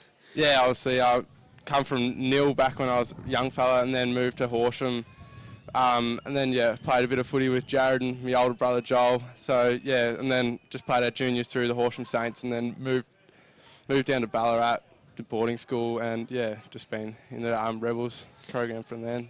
Mentioned your older brother, who I believe is up now in Brisbane. Yeah. What's it been like to see him go through the process of the TAC Cup system and then get drafted and be involved in an AFL environment? Yeah, obviously it was a big eye-opener for myself to see that the hard work that had to be put in to make them steps, and then the commitment to move down to Ballarat away from home. So it sort of gave me a pathway that I thought that I needed to follow to try follow in his footsteps as well. So yeah, it was obviously very helpful to have him around. Is it also hard though, considering he's already been through? Is that the little bit of expectation or pressure there on the shoulders as the younger brother coming through? Yeah, obviously there's a little bit of expectation, but as a family we try not to think of it as that way. So my own individual footballer, so yeah, different strengths and weaknesses to Jared. So yeah, sort of just taking it as my own pathway as well as And just going to him for a minute, how's he enjoying the sunshine up in No, Queensland? he absolutely loves it, so can't see him coming back home anytime soon. Yeah. Especially with the way they're going. And it's very exciting. Very talented group ahead. Yeah. Yourself, who have you followed as you've grown up through footy? So I used to be a Geelong boy, used to support Geelong, and then obviously now I'm a Brisbane boy, but yeah. So, made the switch? Yeah, made the switch pretty quickly, but yeah, no. And you mentioned before that you've played largely in the midfield for the Rebels. Is that where you feel most comfortable, or do you want to explore other areas of the ground, play in different dynamics like you were with the Vic Country side? Yeah, obviously I love the midfield, it's probably most natural for me, but I obviously like the opportunity to try new positions and stuff. So yeah, I didn't mind the back line, and that shutdown role is a bit different for me, but I think that's part of me pathway. I need to develop other bits of my game than rather just be one position player. Yeah. No, that makes perfect sense, considering you've got to be versatile in modern footy, be prepared to grow anywhere. Yeah. What's the number one aim once you return from injury? What's the areas of the game that you think you need to strengthen to make you that all-round player? Probably that workload, aerobic ability, and then obviously my kicking probably lacks at times, so yeah, probably them two. And then just my ability not to drop my head. I just need to work through the games and just take them quarter by quarter. So yeah, that's probably the major things that I'll probably look toward. You hoping to get back on the field this year, or are you done and dusted? Yeah, unfortunately I'm done and dusted, so they've ruled me out. But yeah, I'm obviously trying to work towards a combine, and yeah, just working up with that with a fair bit of training. What's a player, for those of people watching and listening, the player that you aspire to be or you're very similar to currently on an AFL list? Is there anyone out there that you think there's bits of me in that? Probably aspire to be, not like, but I wish. Probably Joel Selwood, just the way, puts his head over the football and goes about it. I think, pretty courageous player, as everyone knows. A very handy footballer as well. Rebels' perspective for the season to date, been okay, still trying to get into the top 8 of the competition. We all know there's that wild card round to come as well, but what's the season been like for the Rebels to date? Obviously it's been, there's been a lot of close games that we just fell away in the last quarter, so it's been a disappointing, but also there's glimpses where you can see, if we bring our best and we can match most teams. So, it's pretty exciting, but also there's been games that have been disappointing that probably would have made us be in that top 8 if we come away with them. Yeah. How do you think the Rebels are going to get back into the game here today at Williamstown? What's Mark Gregg going to be telling the boys down in the rooms? Obviously, I think he'll probably address what way he wants the ball movement to come in. So obviously it's getting stuck over this one side at the moment. And it's just getting stuck there at the moment. It's not going anywhere. So I think that'll probably be a major one for Greggy. He'll try use the other side of the ground and then come back in. But also on the other hand, probably try keep it over there when Jets have the wind going with them. So Final one before we let you go. You're aiming for the draft combine. Do you want to be at Brisbane, or would you prefer to be on another club's list so you could go up against your brother in the AFL? Obviously, I really don't mind. I just love to be in a system. So, I'm not too fast, but obviously you'd love to play with your brother, but I've got no control of that. So, I'd be happy wherever, and that's a dream. So, for your sake, we hope you do end up on an AFL list, and we hope that you can go on to bigger and better things. Good luck with the injury, and no doubt we'll see you around the traps. Beautiful. Thank you. Thank you very much to Thomas Berry there from the Greater Western Victoria Rebels here on taccup.com.au. It's half-time. The Western Jets 4-8-32 leading the Rebels 139. We'll take a break and we'll be back right after this. Technica is an Australian company that's been importing Italian-made and European-designed cooking appliances and white goods for almost 20 years. Technica appliances are a fusion of cutting-edge technology and contemporary design, providing a high level of style and sophistication to any kitchen. This is why so many leading architects, developers, interior designers and builders use Technica appliances, because like their customers, they want the very latest in innovation and quality. Technica, proud sponsor of the Northern Knights and TAC Cup Radio. Executive Maintenance has grown to be a preferred facility maintenance provider by maintaining excellence for over 25 years. A registered domestic and commercial building practitioner, Executive Maintenance provides facility maintenance for government, corporate, property and retail sectors. Whether it's a handyman for your corporate space or a fully qualified crew to manage your project, Executive Maintenance has the knowledge and expertise to provide a personal yet professional service. If you need assistance with your building maintenance needs, email admin@executivemaintenance.com.au. Executive Maintenance, a proud sponsor of TAC Cup Radio. Another year of TAC Cup football and your #1 AFL draft site is back and bigger than ever. AdZ Media, powering AFL Draft Central, continues to revolutionise the way AFL draft content is reported. In 2018, the team has increased to more than 40 writers who will provide powerful and cutting-edge stories nationwide. With draft news, features and women's football coverage, AFL Draft Central is your one-stop shop for AFL draft content. Head to afldraftcentral.com.au or stay up to date with us on Instagram, Facebook and Twitter. Check out at AFL Draft Central. Cowboys Cash and Carry have the largest range of clothing bargains in the northern suburbs for the whole family. Schoolwear and workwear has just arrived and is half the price you would expect to pay at major stores. A family-run business, Cowboys Cash and Carry has new stock daily and 15,000 square feet of bargains. Come and see what the northern suburbs are raving about. Mention this ad and get 10% off their already cheap prices. Cowboys Cash and Carry, 169 Settlement Road, Thomastown, open 7 days. Essendon captain Heppel settles, and he's done it. He's slotted through the match-winning goal. Rockhead flies high across the pack and takes a classic mark. Pendlebury's leading from the front, clocking up the possessions today, and young gun pup Cal Porter is looking good in his debut match. Gippsland Power generates footy legends, and NG is the power behind Gippsland Power. NG Hazelwood are proud to be helping tomorrow's future stars as major sponsor of Gippsland Power. Gippsland Power, the backyard playground of tomorrow's future stars. Go Power! Nixon Finance has been running in the Plenty Valley area of Greensborough for over 20 years. As your financial consultants and brokers, they specialise in all your equipment and vehicle finance needs. Home loans, business loans, commercial property loans. They deal with all the banks and get the right loan that suits your needs. Call Phil Smith during business hours on 9435 2600 or email nixonfinance@bigpond.com. On taccup.com.au, this is TAC Cup Radio.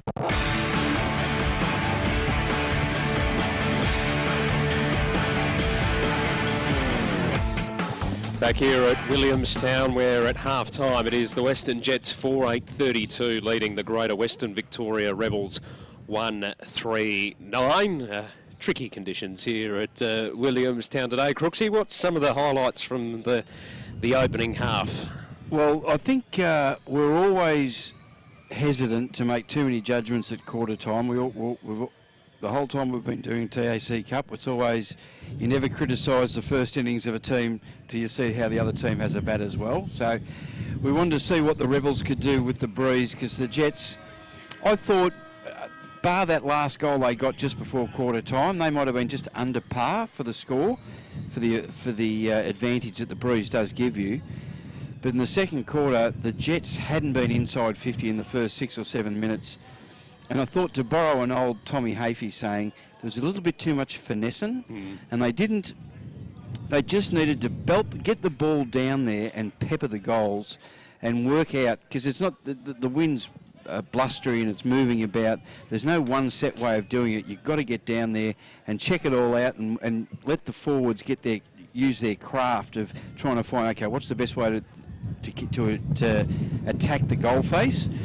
And we saw that with Jed Hill in the last couple of minutes, where they just got that, he ran right in front of us here, close to the boundary line, and got a really good shot at goal, and used it and bent it, used the banana, the inside-outside kick to get the ball to go round. So I've just found that the Jets, I'm really looking forward, apart from this game, in a month's time in September. I think the Jets are going to wreak a little bit of havoc, because there's enough skill and class in their team and talent, but they've got this terrific work ethic, which was really evident in the second quarter when the Rebels were ready to start that second term and get their use of the wind.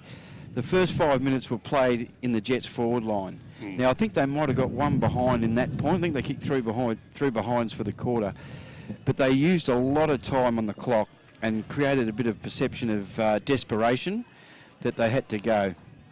So Jets, they've had a number of good players throughout. The one that we get to this time of year and we're starting to try to earmark players that we think might be drafted and are doing well and whatever. Buku Khamis has got the moves. He's got the moves, and we're seeing those the Sudanese boys in the AFL. We saw a great contest a couple of weeks ago with Majak and Alia. And look, it's an easy comparison to make, but he plays a bit like Alia. He's just got that beautiful loping stride, good reader of the play, and I like the way he brings his teammates into the game as well. He looks up, he's got good vision, looks around. He'll kick when he needs to kick, and he'll handball forward, which is the latest craze in football now. Don't handball backwards, handball forward. I just thought he was excellent. Who else did I like for them? Terribly hard day for key forwards, but I've liked Aaron Clark up forward for them. Took the lovely mark, third in line here, kicked the goal. He's obviously needs to fill out a bit, but he's just got that key forward. Strange comparison, but there was a key forward for the Western Jets about 5 years ago called James Sicily, who just knew where to find the ball in the pack. And I never picked him to be the player that he was going to be in the AFL, but you just don't know what could happen and what part of the ground you can end up as well. So thought he was very good. Connor Tharr was excellent. Kellett's been good at times. The wind's been very good The too. wind's been, I've given them 3 votes. I just blew back about 3 feet then. We nearly lost the laptop that we're broadcasting out of. That really came over. For the Greater Western Victoria Rebels, for all our friends listening through Ballarat and down the Western Districts all the way down to Portland, been impressed with their captain, Scott Carlin. Look forward to seeing, we've got all the country teams at Ballarat in a couple of weeks' time. Looking forward to seeing him continue his journey along. Quite like Scott Carlin's job. And the ruckman, Patrick Glanford.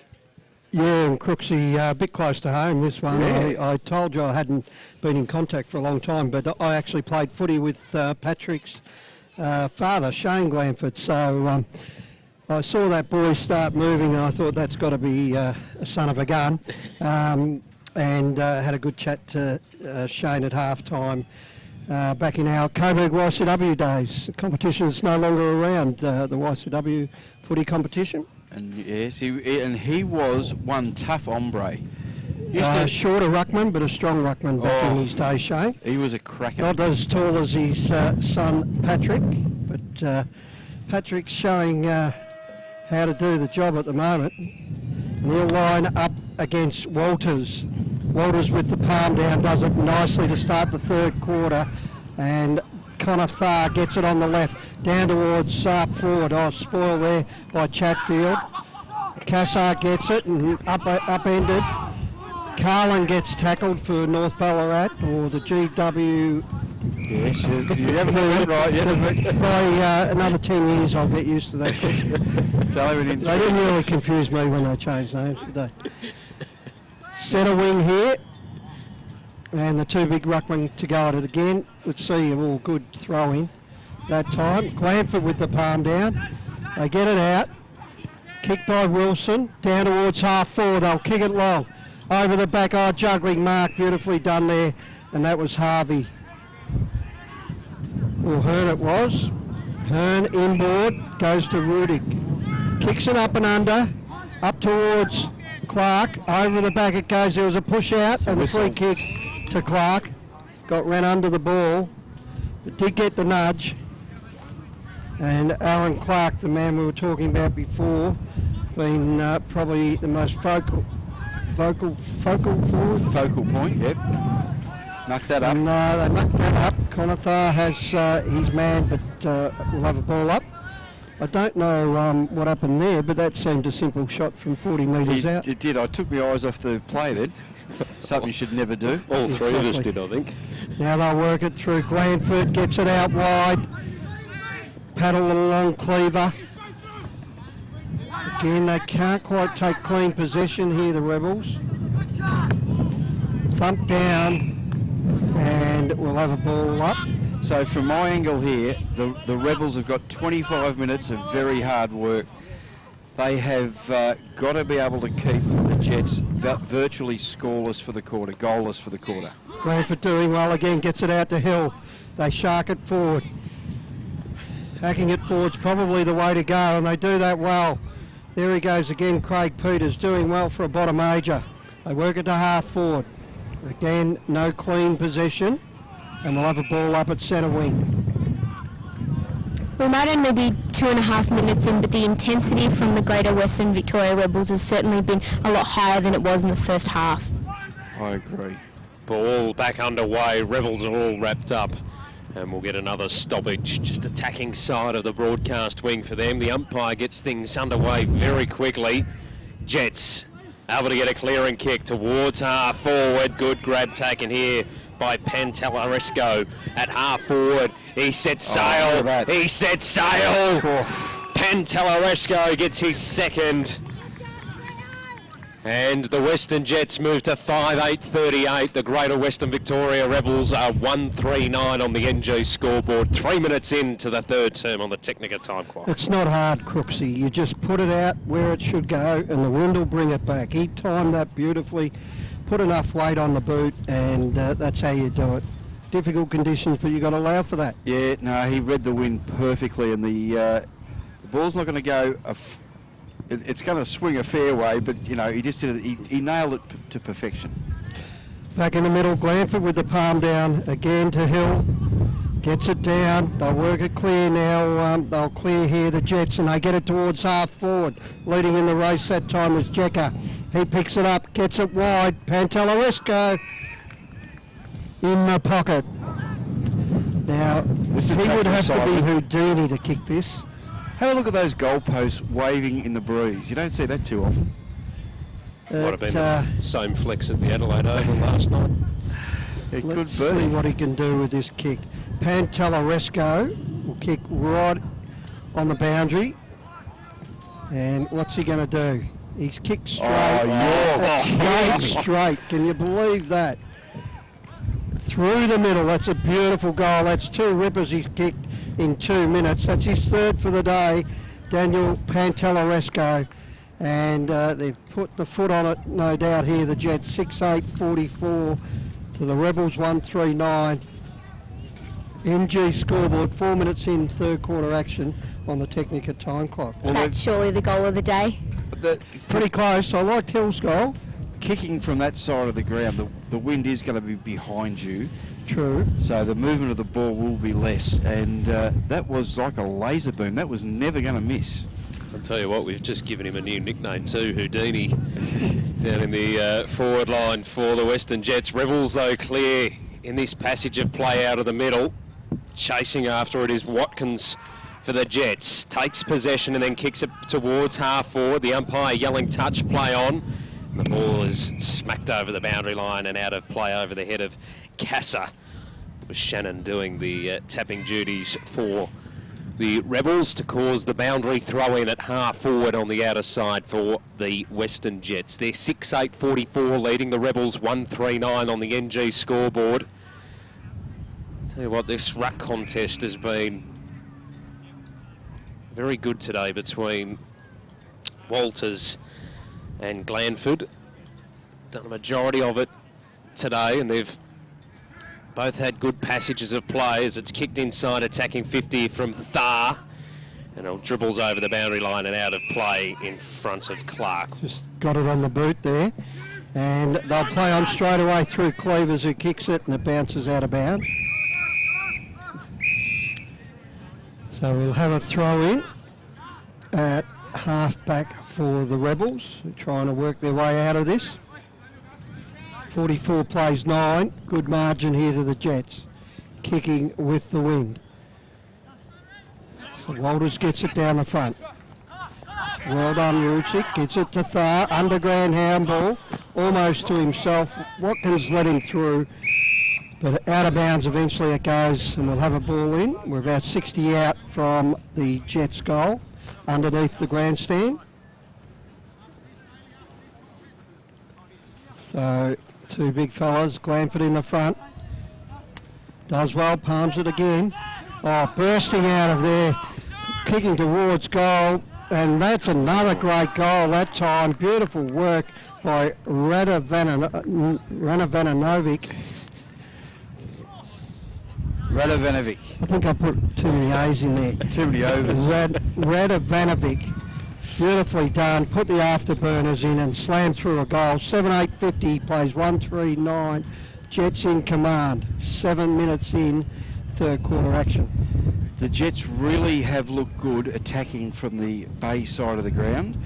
Just perfect. They've obviously well drilled on this training ground. Have learned through the first quarter, but haven't they? Yeah, absolutely. And it's reward for effort at the moment. They're certainly the harder working side at the moment. They'll get this clearance again, the Western Jets, towards half forward. The kick just overcooked, but still could work out okay. Smythe lost control of the footy over the boundary line and out of play. Just a little one there. If he goes to the left, he can hook that ball back towards his player, but on the right foot, it was the wrong angle. So to throw back into play as the wind just picks up in the gust As it falls well short, Glanford did his best to try and get a fingertip to it. O'Halloran now under immediate pressure, stripped of the ball, was appealing for the free kick, won't get it, doesn't matter. Western Jets have the ball in their hands. Karasis attacking side of the broadcast wing. Oh, it's a mongrel punt off the boot inside attacking 50. Mopping up Harvey. Handball over the top. Was okay to Dawson, who gives it off quickly to Carlin, who tracked back inboard to Glanford. His kick smothered. Still inside attacking 50 for the Western Jets. They get a hurried handball away from the contest. Fumbling, top of the goal square here is Pantellaresco up against the boundary line. Got a handball inboard. The quick kick coming from Rudick went out on the full and nearly ended up on our balcony, as the Rebels will get a free kick at the 9-minute mark of the third term. The Jets lead 7-8-50 to the Rebels 1-3-9 on the NG scoreboard and Technica time clock. Lohman to kick underneath us here. He kicks it high, which is a dangerous ploy. Glanford got two hands to it, brought it to ground, got it again, couldn't quite break away. Tackling going on from all angles, and we'll have a ball up.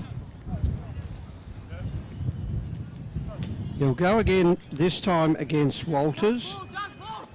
And Glanford uses the front position. They work it towards boundary side. Rudick got tackled, incorrect disposal, good umpiring. And good tackling by Gove. Angus, the Gov, goes down towards centre wing, spoil over the back, eventually out of bounds it goes. Just some around the grounds, a couple of other games today. Calder Cannons 14-8-92 defeated the Murray Bushrangers 10-12-72 up at Albury Sports Ground. Gee whiz, that's a big upset, isn't it? That is a bit of an upset. Good victory for the Calder Cannons. Is that... This ball's coming back to him. Yep, and we'll get a re-throw. Boundary throw in centre wing on the broadcast side. 10.5 minutes into the third term. Ball to be thrown back into play. Just went over the back of the contest. Cassar was thrown without the footy in his hands. The Jets take the advantage. Sprint to centre half forward. Gave away the look-away handball. We didn't give it away in the end. And the flying shot on goals hit the behind post on the full. Just trying to work out who that was. That was Connor Tharr. Yep, although Connor Tharr did miss that goal, he's just a really explosive and exciting player to watch, and he's also a prolific ball winner. He did the right thing, taking him on there. Yep, take the risk. Kick down towards half back here. Over the back it goes. Tharr in amongst it again. Gets it again. Oh, it does well to dodge and weave. Gets it to centre half forward. Over the back it goes. Got a bit of a race on. Cleaver paddles it forward for the Rebels. Does well to lose his man. And then over the top. Oh, they're in trouble. Back to Cleaver it goes. Steady under pressure there and gives it out in front. They'll get it back through Polkinghorn now, the Rebels. And up towards half forward. A kick towards the forward line. Will find the full forward. And that's what he's been waiting for, Charlie Wilson. And it was kicked in front of him, really. That was the best transition of play by either team into the breeze all day. And you can carry it on that outer side, but you have to be spot on with your footwork. So this is still a difficult kick for Charlie. He'll come in from 35 out and kicks low, but hung it way left. Just didn't connect properly inside the boot. And out of bounds on the full. Was a bit too conscious of the breeze there. Around the grounds again, up at Queen Elizabeth Oval, Geelong 13-16-94 defeated the Bendigo Pioneers 2-1-13. That's a big win for the Falcons. He's up on Bendigo's home deck as the kick back in from Buku Karmas wasn't claimed, and the umpire says, "Give it to me, I will ball it up." Still inside attacking 50 to the Rebels. As it's brought down, Jets get a hurried kick away off the boot. They've got runners out the side as they transition it down the outer wing, and a good mark taken out wide by Jecker. It's about 80 from home. loads up, high ball, going to land at the top of the goal square. Came out the back. Smythe got a hand to it. Dribbles over the score line for a minor score. 7-9-51. The Western Jets play the Rebels 1-3-9 on the NG scoreboard. 13 minutes in to the third term on the Technica time clock. Lohman elects to play on. Kicks it wide, 2-on-1 in favour of the Western Jets. They'll end up with the footy through Ruddick, and he goes inboard, taking the mark. Will Smythe on a tight angle, but just 20 metres out from goal. Just from ground level, the skills of the Western Jets today has just been absolutely silky, and that kick from Ruddick was lace out. Was precision there, and again, Smythe found space inside 50. Done that a couple of times, the Western Jets. So we tick over 14 minutes on the Technica time clock. Smythe comes in and has hooked that well to the left and won't add to the scoreboard, being out on the full. So Rebels to get a free kick, and to take it will be James Cleaver. Just around the grounds at Etihad Stadium, 13 minutes into the last quarter. GWS 21 goals, 10, 136, a leading Carlton 7-4, 46. So we're shellacking. Only 90 points up. So back here at Williamstown, and we've got a shot on goal, and off to the left it goes again through Ruddick. He's a very evasive player. He is an explosive player, isn't he? Tristan. So Matty Lloyd will play on from full back and kick towards half back. Glanford's a target. Over his head it goes. There's a free kick, a hold off the ball. And we've found it with Martin, Mitch Martin at half back. He'll play on and go down centre wing. Kicks it high. Hangs up in the air. Oh, Carnus with the big fist over the back. Out of bounds it goes. He has magnificent athleticism. I know you guys spoke about that before, but from ground level, he just rises like a gazelle. Now the throw in to centre wing, Bayside.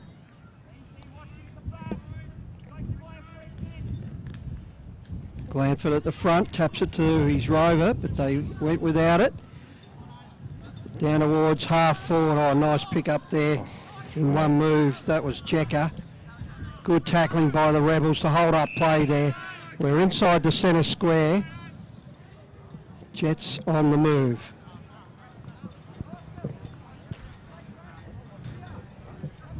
Glanford again with the left hand. Getting it out. Good smother. Oh, there was a bit of a high tackle, went unnoticed there. I reckon he might have got legged. Definitely got put off his game, that's for sure. Player getting up there was Shannon. Now that kick was smothered. Another kick smothered. Bit of a loose ball there. They go to ground. Oh, nice pick up. Kicked towards forward pocket. They elect to go to the mark, but Cleaver's doing well this quarter down in defence. Works it wide. Carlin with the nice foot pass. He's a nice mover. Jed Hill gets it further afield. They got it the outer side, and they've worked it through Matty Lloyd. He'll kick it towards centre half forward. Up they go. Carmus with the spoil. They'll clear now, the Jets, and work it towards half forward, but Carlin intercepts and takes the mark. Defensive side of the outer wing for the Rebels. Goes up the line. Glanford takes the mark, gave the handball off quickly to Lloyd. A low kick inside, attacking 50 for the Rebels. Hot handball over the top to Craig Peters, who's offline with the kick. Just needed to take a couple of bounces there, and he was up near the goal line. Yeah, just steady himself. He had a bit more time than what he knew then. Just quickly from ground level, the sun has gone behind a cloud, so the ground has got a lot colder. Weather update there from Siobhan down on the boundary for us today as Booker Carmus looks to bring it back into play. Sends it straight up the corridor. Oh, the Rebels players hesitated there when he should have gone for it. Carlin ended up with the footy, then spilt it. Jets get a hurry kick on the boot. Waiting for it at half forward. Forward is Karasis, who got cleaned up and he's in a bit of trouble. They share it by hand. The fend off from Watkins. Up and under kick. You heard the umpire, not 15, play on. They just work it by hand. Another up and under kick there from Honey for the Western Jets. Sitting underneath it though, Lohman takes the mark. Back pocket broadcast side for the Rebels. I'm nominating that as an executive maintenance mark of the day. 2 reasons. There hasn't been any. And the second reason, there was a long way coming down. He had 3 to beat. Yeah, we'll give him the lead at the moment. I think Owen Clark took a couple in the first quarter that were contenders. Good point. But I'll give the lead to Lohman.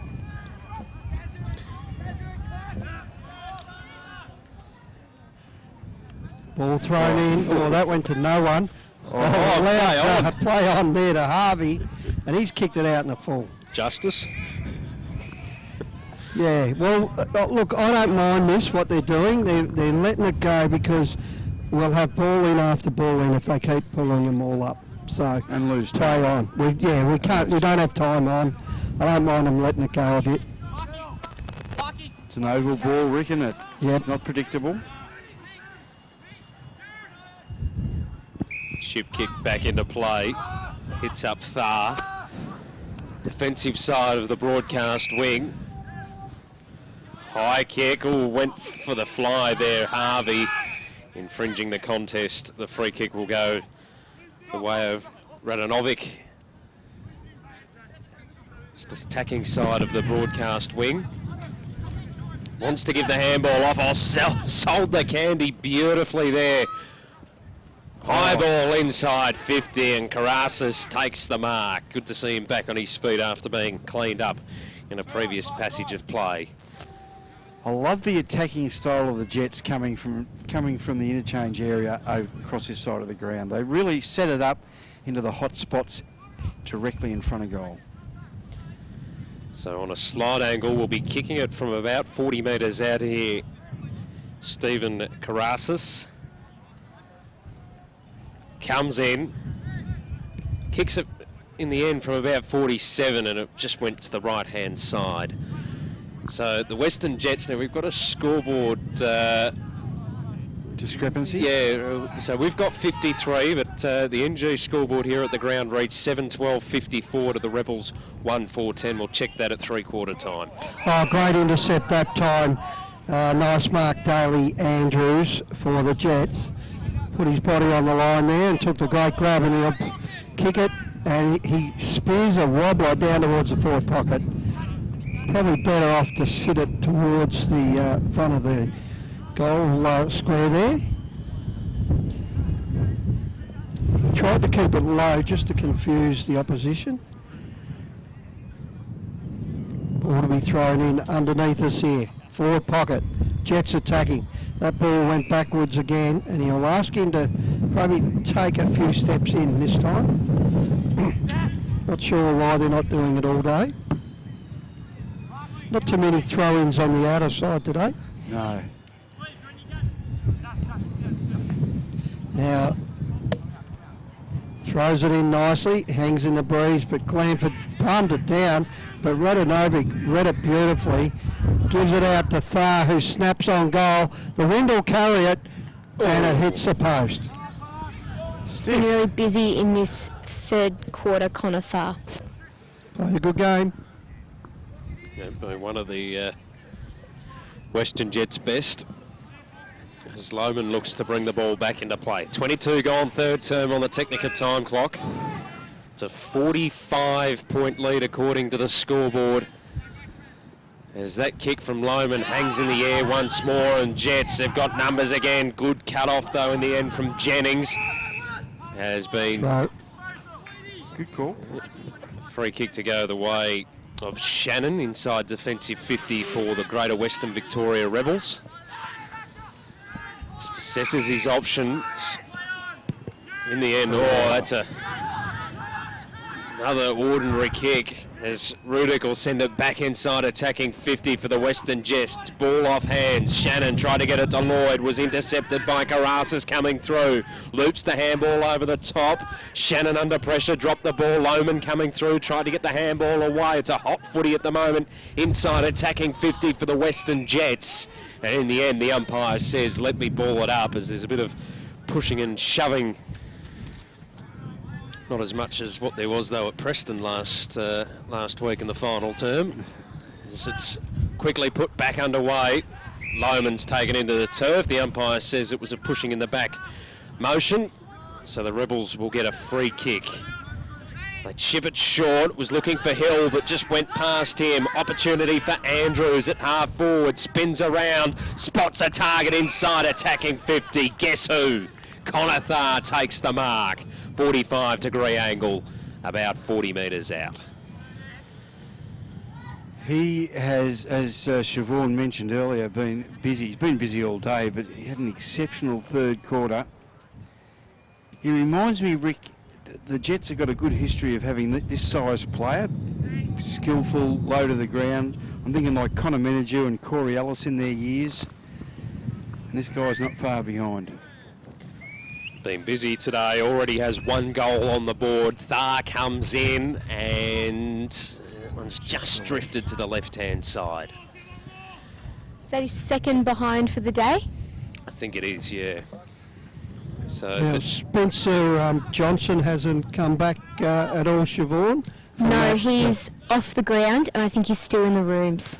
Ball thumped down at half-back for the Rebels, trying to work it into the breeze. The umpire will ball it up.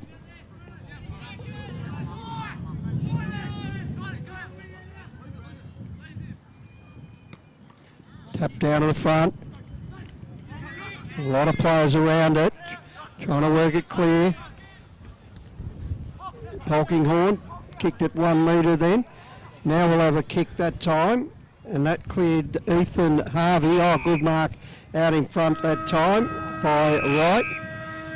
And that is 3/4 time here at Burbank Oval. The Jets 7-14-56 in a commanding position. 1-4-10 will kick with the breeze in the last quarter. And have we got any goal kickers, Crooksy, yet? We do. 3 goals to Daniel Pantelaresco, 1 to Aaron Clark, 1 to Stefan Radovanovic, 1 to Will Smythe, and 1 to Conather. We'll take a break here at Williamstown, where it is the Jets in commanding lead, and we'll get that score checked for you on the other side of this. Technica is an Australian company that's been importing Italian-made and European-designed cooking appliances and white goods for almost 20 years. Technica appliances are a fusion of cutting-edge technology and contemporary design, providing a high level of style and sophistication to any kitchen. This is why so many leading architects, developers, interior designers and builders use Technica appliances, because like their customers, they want the very latest in innovation and quality. Technica, proud sponsor of the Northern Knights and TAC Cup Radio. Executive Maintenance has grown to be a preferred facility maintenance provider by maintaining excellence for over 25 years. A registered domestic and commercial building practitioner, Executive Maintenance provides facility maintenance for government, corporate, property and retail sectors. Whether it's a handyman for your corporate space or a fully qualified crew to manage your project, Executive Maintenance has the knowledge and expertise to provide a personal yet professional service.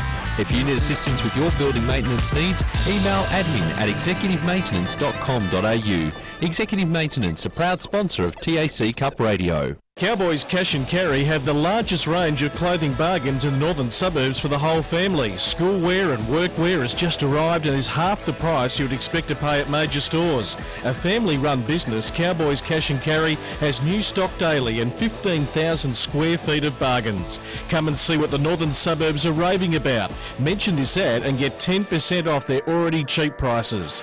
Cowboys Cash and Carry, 169 Settlement Road, Thomastown, open 7 days. Another year of TAC Cup football, and your #1 AFL draft site is back and bigger than ever. AdZ Media, powering AFL Draft Central, continues to revolutionise the way AFL draft content is reported.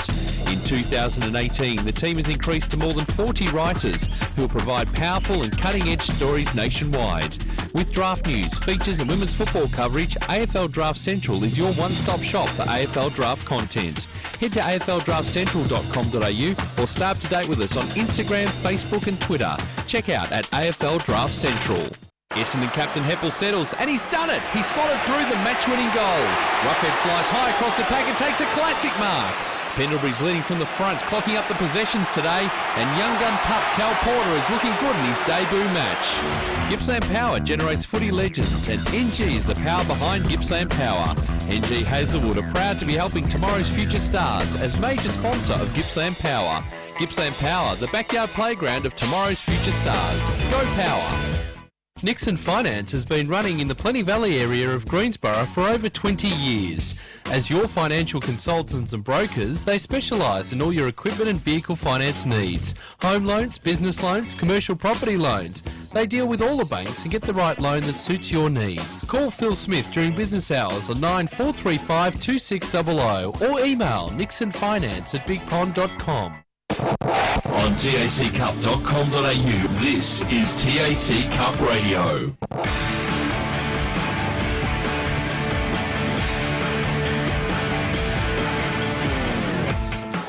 Three-quarter time here at Williamstown. Let's head straight to the boundary where Siobhan is with the talent manager of the Western Jets. I've got Jai Bond with me. Dominant performance today. The score is your 45 points up. You'd be pretty happy with that? Yeah, look, it's always good to be in a commanding lead at three-quarter time, but as you've seen from most of the game, it's been a story of a couple of quarters with this strong win. So I thought we could have capitalised a little bit more then. Obviously, see a lot of the boys having shots, but just getting blown right away. So still can't complain being 45 points up. That's for sure. This is your home deck, so you know how to play the ground really well. What do you do differently here than you would at other grounds? Well, as a home ground, obviously this wind is synonymous with Willie Footy Club, so I think the boys play it really well. Obviously we got to work hard into the wind, and obviously that instructions from Torrin and myself that quarter was just to get the ball and go long, no mucking around with it, and we use our strengths. Like we're a good long kicking team, we've got some good strong forwards, so just get the ball long and obviously maintain possession into the wind. So it's always very tricky, as you can see, but we've done all right so far. We've just got to keep it going. Nothing's open to final siren, that's for sure, especially here. Exactly right, and there's been a really good synergy between the midfield and the forwards. Is that something that you work on, or it comes naturally to the boys? Oh, look, I think this year in particular, our midfield group is very strong, obviously, with Xavier and Connor Thar, Daly Andrews, Kassar up forward, and young Jekka, so they work well as a team. And what I've noticed since coming over is they're just a great bunch of kids. They're all good friends. They knock around with each other outside the game, so that definitely translates to good team play, which is great. Beautiful. Thank you so much for your time. Good luck for the last quarter. Thanks. Siobhan down there with Jai Bond, the Western Jets talent manager, and as the sides split for the final term, as Siobhan alluded to, we have had a check of the scoreboard, and it is 7-13-55, the Western Jets leading the Greater Western Victoria Rebels 1-4-10. Is this wind getting stronger? Yes. Simple answer. Jai and I were just having a laugh before about how we're both going to blow away, so the wind has certainly picked up, and it will be a factor in the last quarter. Well, big levels here. It's obviously a tough day. You're wearing the white pants. You're playing a mob that's in form, full of talent, and with their tails up. So this is their chance. The first thing they've got to do is attack and get some goals on the board early, and then anything can happen. And they can do it, because we saw in that third term where they had a couple of quick transitions down that outer side, so they can do it, just giving them the confidence to back themselves. Final term about to get underway. Here's Rick Morris. Two big ruckmen to go again. Blanford gets it down. Chatfield gets caught. Two players around him. We'll have another ball up. Middle of the ground. Good show of strength again. Glanford with the hand. Gets it down to Craig Peters, who works it forward. Nice take that time by Ranieri. Works it towards forward pocket. Spall comes. Karmas grabs it. Gives off the handball. He got numbers, which allowed him to get out of that trouble zone. A little kick forward was perfect that time to O'Halloran. He'll play on for the Jets and kicks towards Walters. Drop the mark. Oh, good play by Shannon, bursting through and kicking towards the forward line. And Charlie Wilson did well there. He straightens it up beautifully, but the kick was just overcooked.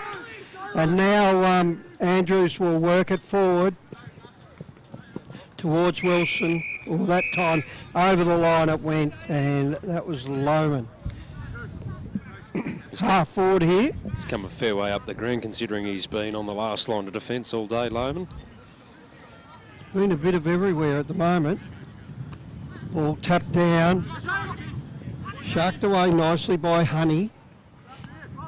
Oh, juggling mark by Shannon. Did well. Strong boy. Oh, he runs into trouble. Gets it out. Now they were lucky there. Chatfield will kick long. He'll kick towards Wilson. Karmas got it to ground. Hearn gets it out. Should be able to clear this time through Murphy. They work it back to Hearn. Does the old fake and kicks towards that wing, and there's an unusual occurrence out in the full, the outer side. Quick injury update. Buku Karmas is on the ground currently being attended to by the trainers. Looks like he's copped a really heavy knock. Let's hope he's okay. Spat the mouth guard out straight away. So we've got a kick downfield. Outer side. And that was taken by Will Smythe. They bring it to ground. Centre wing, outer side. Rebels get it forward. And now they'll work it forward again. Chipped out towards Charlie Wilson, but he's gone too far and won't be happy with that delivery. So out of bounds underneath the commentary box. Good view of this game up high today.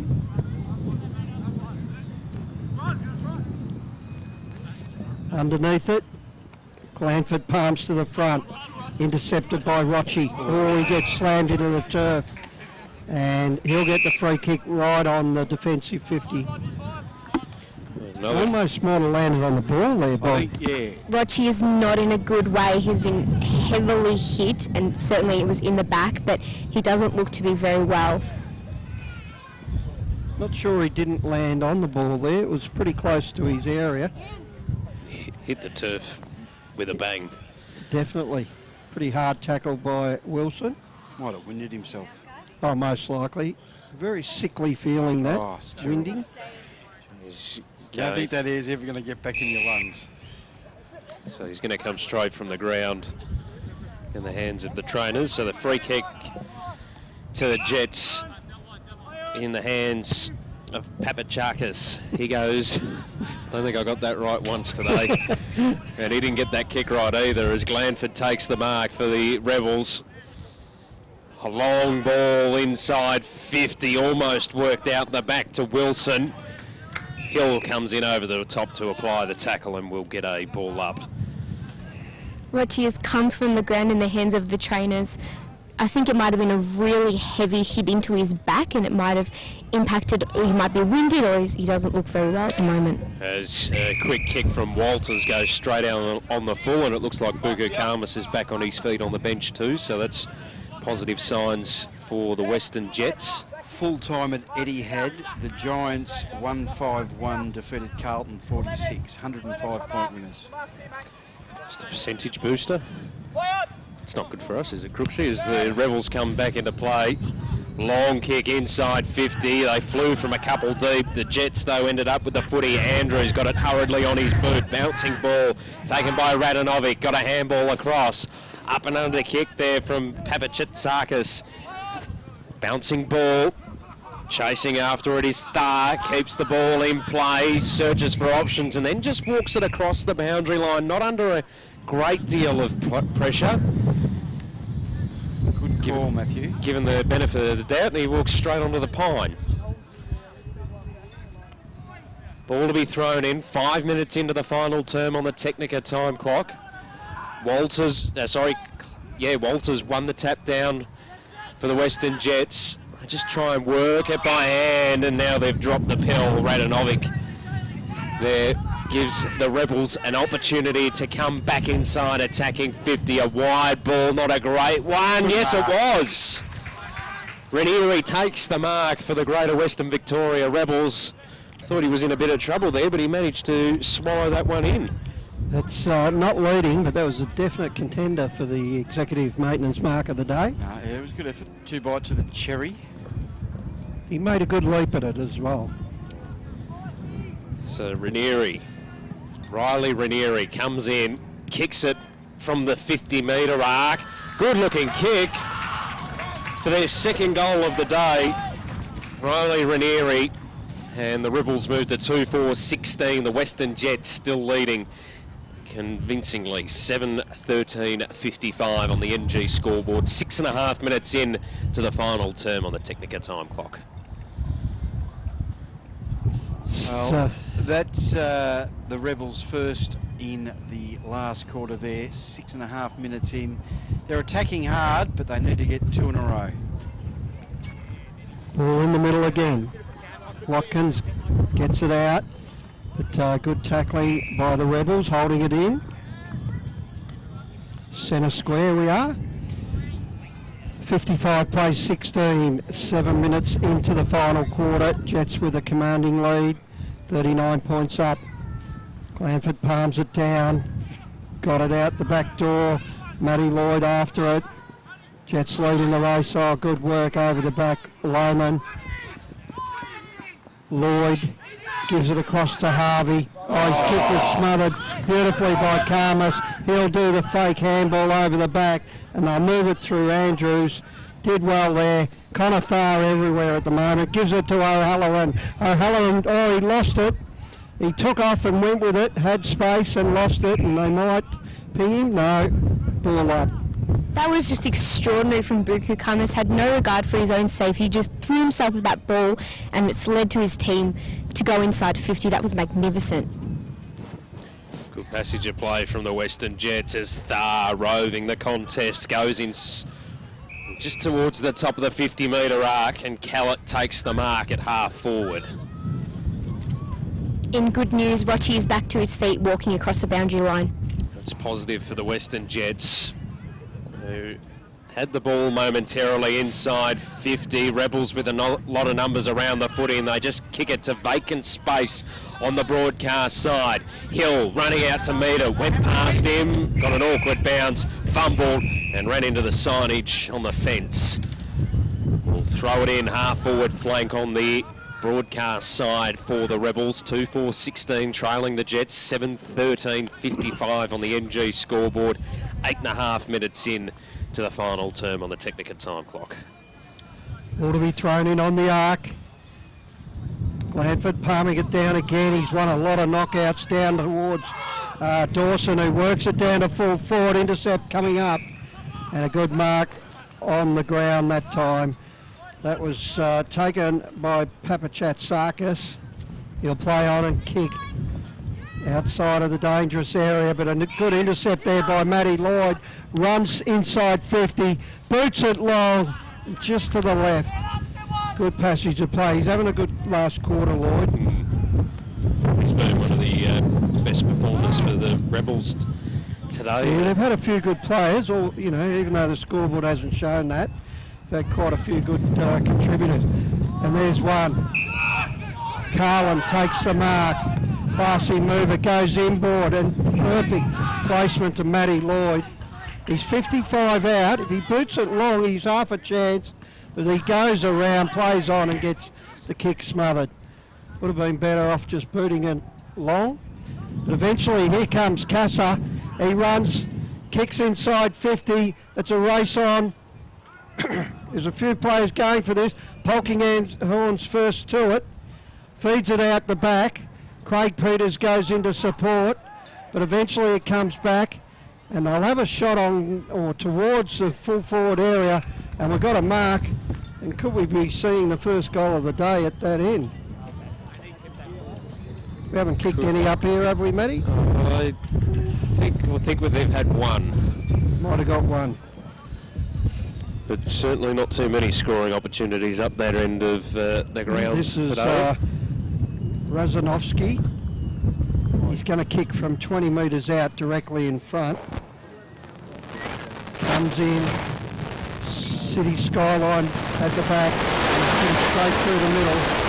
Lachlan Razanovsky puts his first on the day, and the Western Jets move their score further away. Is that correct, Matt? 8:13.61 plays 2:5.17. Yep. And that is on the NG score 11 minutes in on this final quarter on the Technica time clock. Just want to point out Cass's work in the forward pocket there to create that opportunity to score. His second efforts and pressure was able to trap the ball in and set up that scoring opportunity. And he's got the ball in his hands again to clear it for the Western Jets. High ball towards half forward. There's a quick kick out of the contest. Rebels underneath it, right, paddling it in front of himself. Now he's confronted and he spilt the pill, and the umpire says you're gone. He was a bit unlucky. If he gets a toe on that, it's play on. But the fact that he threw it on the boot and didn't connect, that was definitely the right decision by the umpire. Yep, good call. Is that Aaron Clark with the ball? No, it's Razanovsky again with the ball in his hands by the looks of things. He opens up the angle, puts it on the boot, and he's got his second in the matter of moments. So the Jets move to 9:13.67, the Rebels 2:5.17 on the NG scoreboard. We've travelled 12.5 minutes into the final term on the Technica time clock. That was Lachlan Razanovsky's second goal in about 2 minutes of play. Amazing, really, considering we've hardly had a goal up there all day, and he kicks two in a minute. Up in the middle they go. This time Clark goes in the middle, taps it down. They hack it forward towards centre half forward, and they're getting all the play at the moment, the Jets. Work it inside 50. Oh, here's another one coming up. Running in towards goal. We've got a dribbler again. And that's the third goal in 3 minutes, really polishing it off well. And that was Houdini. And Pantelleresco, beautifully done for his fourth on the day. And that moves the Jets on to 10:13.73 to the Rebels 2:5.17. And that's on the NG scoreboard 13 minutes into the final quarter, the Technica time clock. Just from ground level, the way the Western Jets are moving the ball, it's really hard to stop. They're very fast and they are very good at their precision kicking. They've got a lot of urgency. It was from the word go today. That's how they got their way on top and have got this great margin, plus they've used the breeze well. As Buku Kamas inside defensive 50, long looping handball over the top for Andrews, found Casa, who sought the 1-2, just went a little bit past him. Andrews steps wide over the boundary line and out of play. We'll throw it in front of the Western Jets interchange bench, which is on the attacking side of the broadcast wing for the Rebels. As we tick over 14 minutes in the final term on the Technica time clock. Thrown back in, slapped down by Clark. Lohman with his head over the footy, got the handball across to Dawson. They've worked it well. Glanford sent the handball inboard, sold his teammate up to Greg Farr, ended up with the footy in his hands, got it out to Rochi at centre half forward, turned the ball over. Rebels with another opportunity. Carlin worked his way through traffic, got the handball out wide. Now the Rebels send it long towards half forward where Wilson takes the mark. Got good hands, hasn't he, out in front? He does. It was Plunks them pretty well. Presented well for that ball there, Wilson, and he's looking fairly confident with this shot. He's going to have to kick it from beyond the 50-metre arc. This will be tough because if you believe it or not, the wind has picked up even more. As he sets it on its way, goal umpire didn't really move. Good goal for Charlie Wilson, that's his first. And the Rebels move to 3-5-23, the Western Jets 10-13-73. So a 50-point margin in favour of the Western Jets. 15 minutes in to the final term on the Technica time clock and the NG scoreboard, and he's been one of the players that we've been keeping an eye on today, Siobhan, for the AFL Draft Central Player Watch. His first major of the day. Hasn't had exactly the greatest service of all time, but when he gets the ball, something happens and he's very dangerous as a key forward. I tell you, the big ruckman's done a great service in Glanford. He gets it down again, but there's Barkas, gets it, clears it again to Hearn. Oh, great smother. Wilson, if he kicks a goal, that wasn't enough. He did well to butter up and lay the smother. And out of bounds it goes.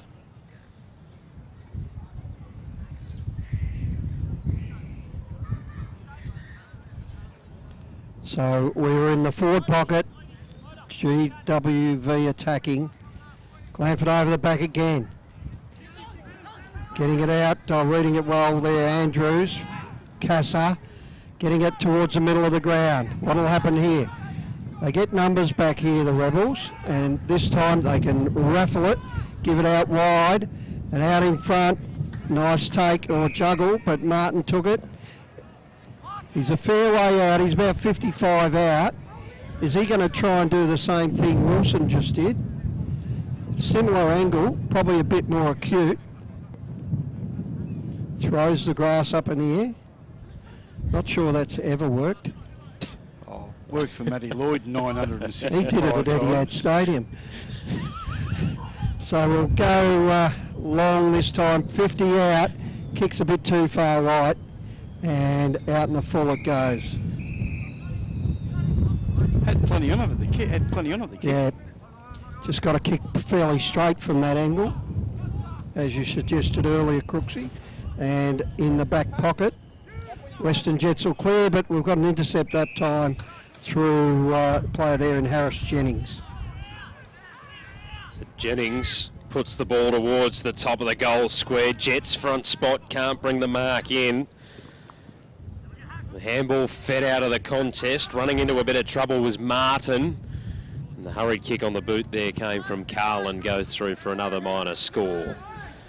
So the Rebels move to 3-6-24 on the NG scoreboard. Jets 10-13-73. Karmas brings it back into play and hits up Papa Chatsakis. Good on you, Matty. Yeah. Let's go with Jack, who kicks it out of the defensive pocket. Ball to the deck. Rebels get a hurried handball out from Jennings, intercepted by Andrews. Got it to O'Halloran, who found himself in trouble. Managed to get the handball out, did well. Smythe sold a bit of candy there for the Western Jets. Then they're caught, ball dispossessed. A couple of Rebels players fighting for it. They end up with the ball in their hands through Dawson. Tried to sell candy, got caught. The umpire said play on. Lohman wraps it up. Ball spills free. Jets work it by hand to Smythe. Puts it inside, attacking 50. In the grasp of Shannon. Had enough time to compose. And they'll work it clear here, but it's going to come straight back in because Buku Karmas takes the mark centre wing out of side. Karmas really getting on top in this final quarter, showing his stuff. And so's that boy, Connor Thark, gives it off to Watkins, over to O'Halloran. O'Halloran works it inside 50. Up they go, spoil over the back. Wright gets it, weaves around, kicks it. Oh, out of trouble, but they've got players there. Little kick off the side of the boot, and we've got a sliding mark to Thar. Would you have walked, Rick? Probably not, but there could be are they paying the mark? Yep, paying the mark. Paying the mark. He nearly played on too. He did dive at it and got underneath it. Whether it did touch the ground's key issue. So, Connor Thar. Play on. He's going to kick from 45 metres out. Now this will definitely be a left to right kick. But he's in the best position to do it. He'll kick left and brings it back, but again, hung in the breeze and a mark over the back. And that was an executive maintenance mark of the day. And it's that man again, Pantellaresco. 5 goals he's lining up for. That's a very good effort. So on a difficult day for forwards, Daniel Pantellaresco lining up for his 5th and should be able to slot this through easy enough. And he does that, made the umpire work, but just got inside. And that's through for another one. The Western Jets running away with it here. 12-13, 85 to 3-6, 24. Unless they were, they put the score up before he even kicked it then, I believe. 11-13, 79 to 3-6, 24. And that's a pretty comfortable win to the Jets on home soil. He's kicked 5, 4 of them in the second half. It's fantastic. This is a good win for the Jets, because one thing, their percentage isn't great for a team that's won 7, lost 6 for the season. Currently in 6th position, and they'll still stay in 6th, but they'll be half a game behind the Oakley Chargers, who went down yesterday to Queensland. Yeah, in a close one out at Warrawee Park.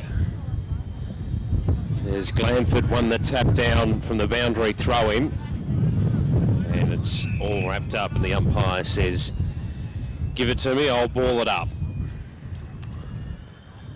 As we have about 3 minutes left on the clock in the final term here at Williamstown. Jets break away from the pack once more and go towards centre half forward. They get the mark. Rochi gives the handball off quickly. They send it inside, attacking 50. No mark taken, but a lot of blue and yellow around. Cassar, he dropped the ball. Couldn't get boot to it in time. And a free kick will go the way of Polkinghorne in the back pocket on the broadcast side for the Greater Western Victoria Rebels. And that's a risky kick inboard, turned over, snap on goal. Don't tell me he's done it again. No, touched on the line. Polkinghorne getting back to save the day, but he really would have been Houdini if he kicked that. Done it again.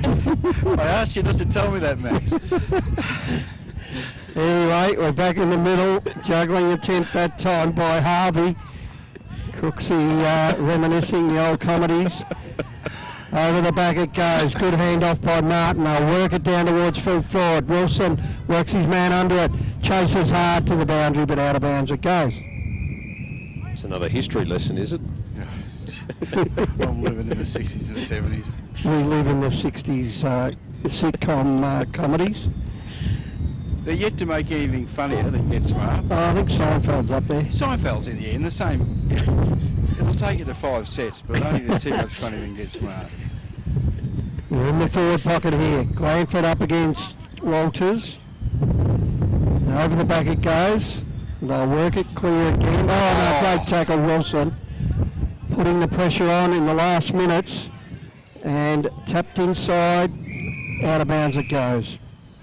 I love the Jets' work ethic. Jai Bond was saying at 3/4 time about that. Their willingness to do all the tough stuff, all the hard stuff into the breeze has been exemplary. Stand them in good stead for the rest of the season. Glanford at the front again. Gives it off to Ranieri. They went without it. Play on. Ranieri works it out of there, but another pack's formed. Good work to try and get it out. And that man again, Andrews, gets it out. They're inside 50 here. Andrews goes and gets it. Gets caught up. We'll have a ball up. With 45 out from the Rebels goal. Time ticking away. 24 and a half minutes in. 30 seconds to the siren. And they get it out with a shot on goal. It's out in the full by Craig Peters, who's played a good game as well. And we'll have a kick in the back pocket this time by Oscar Manton. Glenn Manton's son. Yes. Got a lot of father-sons this year around the grounds. Up they got held up. Inside 50 again. Karmas runs it out of bounds. Almost deliberate, Crooksy. Oh. Time ticking away. That'll be the siren. And that's the end of it. Jets 11-14-80 have defeated the Rebels 3-6-24 on a windy day here at Burbank Oval. And we'll just get those goals. We do anything, Crooksy? I did have to leave the... We've got the leading goal kicker in Pantoloresco. Who are the Rebels? I only got Jed Hill. Who kicked the 2 goals for them in that quarter? Wilson and Ranieri. Wilson and Ranieri, yep. Beautiful. And I've got 5 for Daniel Pantoloresco. Yep. 1 for Aaron Clark. Yep. 1 for Stefan Radovanovic. 2 for Stefan Radovanovic. Sorry, Razanovsky got 2, and Radanovic 1. All right, just hang on. I can hear something. Connor Farr 1 and Will Smythe 1. Yeah, we've got Siobhan down on ground level, and it looks like she's got the man in the flashy red boots, Siobhan. Yes, I do. I have the man Connor Farr here. That was a dominant team performance today. Yeah, it was very good to put 4 quarters together. You know, the boys haven't had a 4-quarter performance all year that we've really been proud of, but today the pressure was really good, and we can really hold our heads high and push for the next 2 rounds positively. What was the message from the coaches before the game about how to play in these trying conditions in the wind? Obviously, we're pretty used to it. We've had 4 games here, we've had 4 wins, so we've accustomed to the conditions. It's pretty simple, basic footy. Just get the boot on the ball and don't muck around with it today. I'm sure it's nice to play in the midfield with the likes of Xavier O'Halloran and yourself, Daly Andrews runs through there. Yeah, it's good. You learn a lot off those boys. Obviously, they've had that experience at Nationals with Vic, and they're great people to learn off, and they're great, not just in the footy stuff, yeah. And your game today, how did you assess that? Yeah, it wasn't bad. Kicked 2 behinds, which is pretty frustrating. Something I've been working on is my goal kicking, but to hit the scoreboard with 1 goal is something, again, I'm trying to push for as well, so yeah. You've been nominated Man of the Match today by the TAC Cup radio team, so there's a beanie for all your efforts today. Congratulations. Good luck for the rest of the season. Thank you so much. Siobhan down there with Connor Farr. He's got to wear it, Siobhan. You've got to tell him to put it on. I'm sure we'll see him run off the ground with the beanie on, I'm sure. Put it on in front of the camera. Good work, Connor Farr. Very impressive there, the way that he spoke for the Western Jets, one of their greats. Players today in the midfield. What about the goal kicker there, Siobhan? Do you want to grab him? Pantelleresco? Yes, I'll quickly grab him if I can. 49 he is. 49, no worries. So we'll get Siobhan. Siobhan onto that, and she's quickly ducking in and weaving and pulling him out. Daniel. Daddy and Siobhan. Go for it, Daniel. Magnificent team performance today by the Jets and yourself kicking 5 goals. That was a magnificent performance.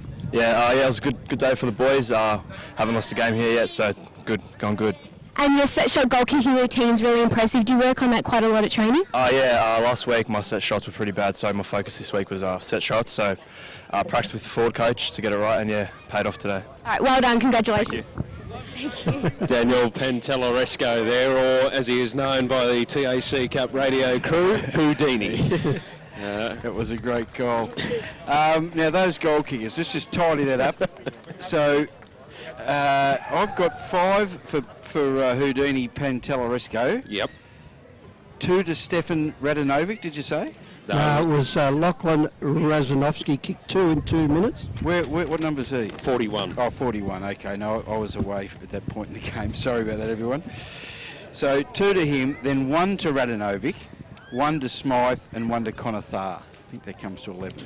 All 5 to 11. Do you guys want me to just duck into the rooms to get the song? Yeah, you have a go at that. No worries.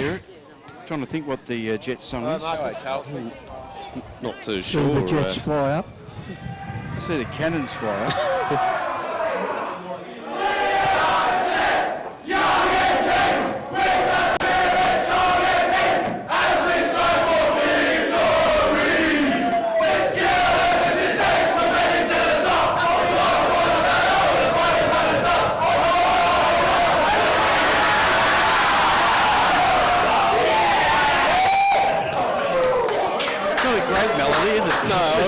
I couldn't make out if... I've got no idea what that was. I think that might be an original tune. I'm not too sure there. Now, very confident is our communications manager at AFL Victoria. He's back, he reckons. He got 6 tips this week. 6 out of 6, Anthony Stangert. So I think he might have overtaken me. He's on to 58. I got 1, 2, very slow radio. 3, 57. Sorry, it is the abacus out. That's a very good point, Rick. You got to know when to hold them, know when to fold them. know when to walk away. Anyway, you never count your money when you're sitting at the table. Anyway, we might wrap up the votes as well while we're on a roll. Do we want to do the AFL Draft Central goal of the day? Yes. Yeah, that was Jed Hill. Yeah, give it a Jed. In the That was a good second one. quarter here in front of us. That was a ripper on the boundary, curled it back nicely. And the mark of the day... The executive maintenance mark of the day. Yep, went to Jacob Lohman. Two North Ballarat boys, or GWV boys. It was, as we mentioned,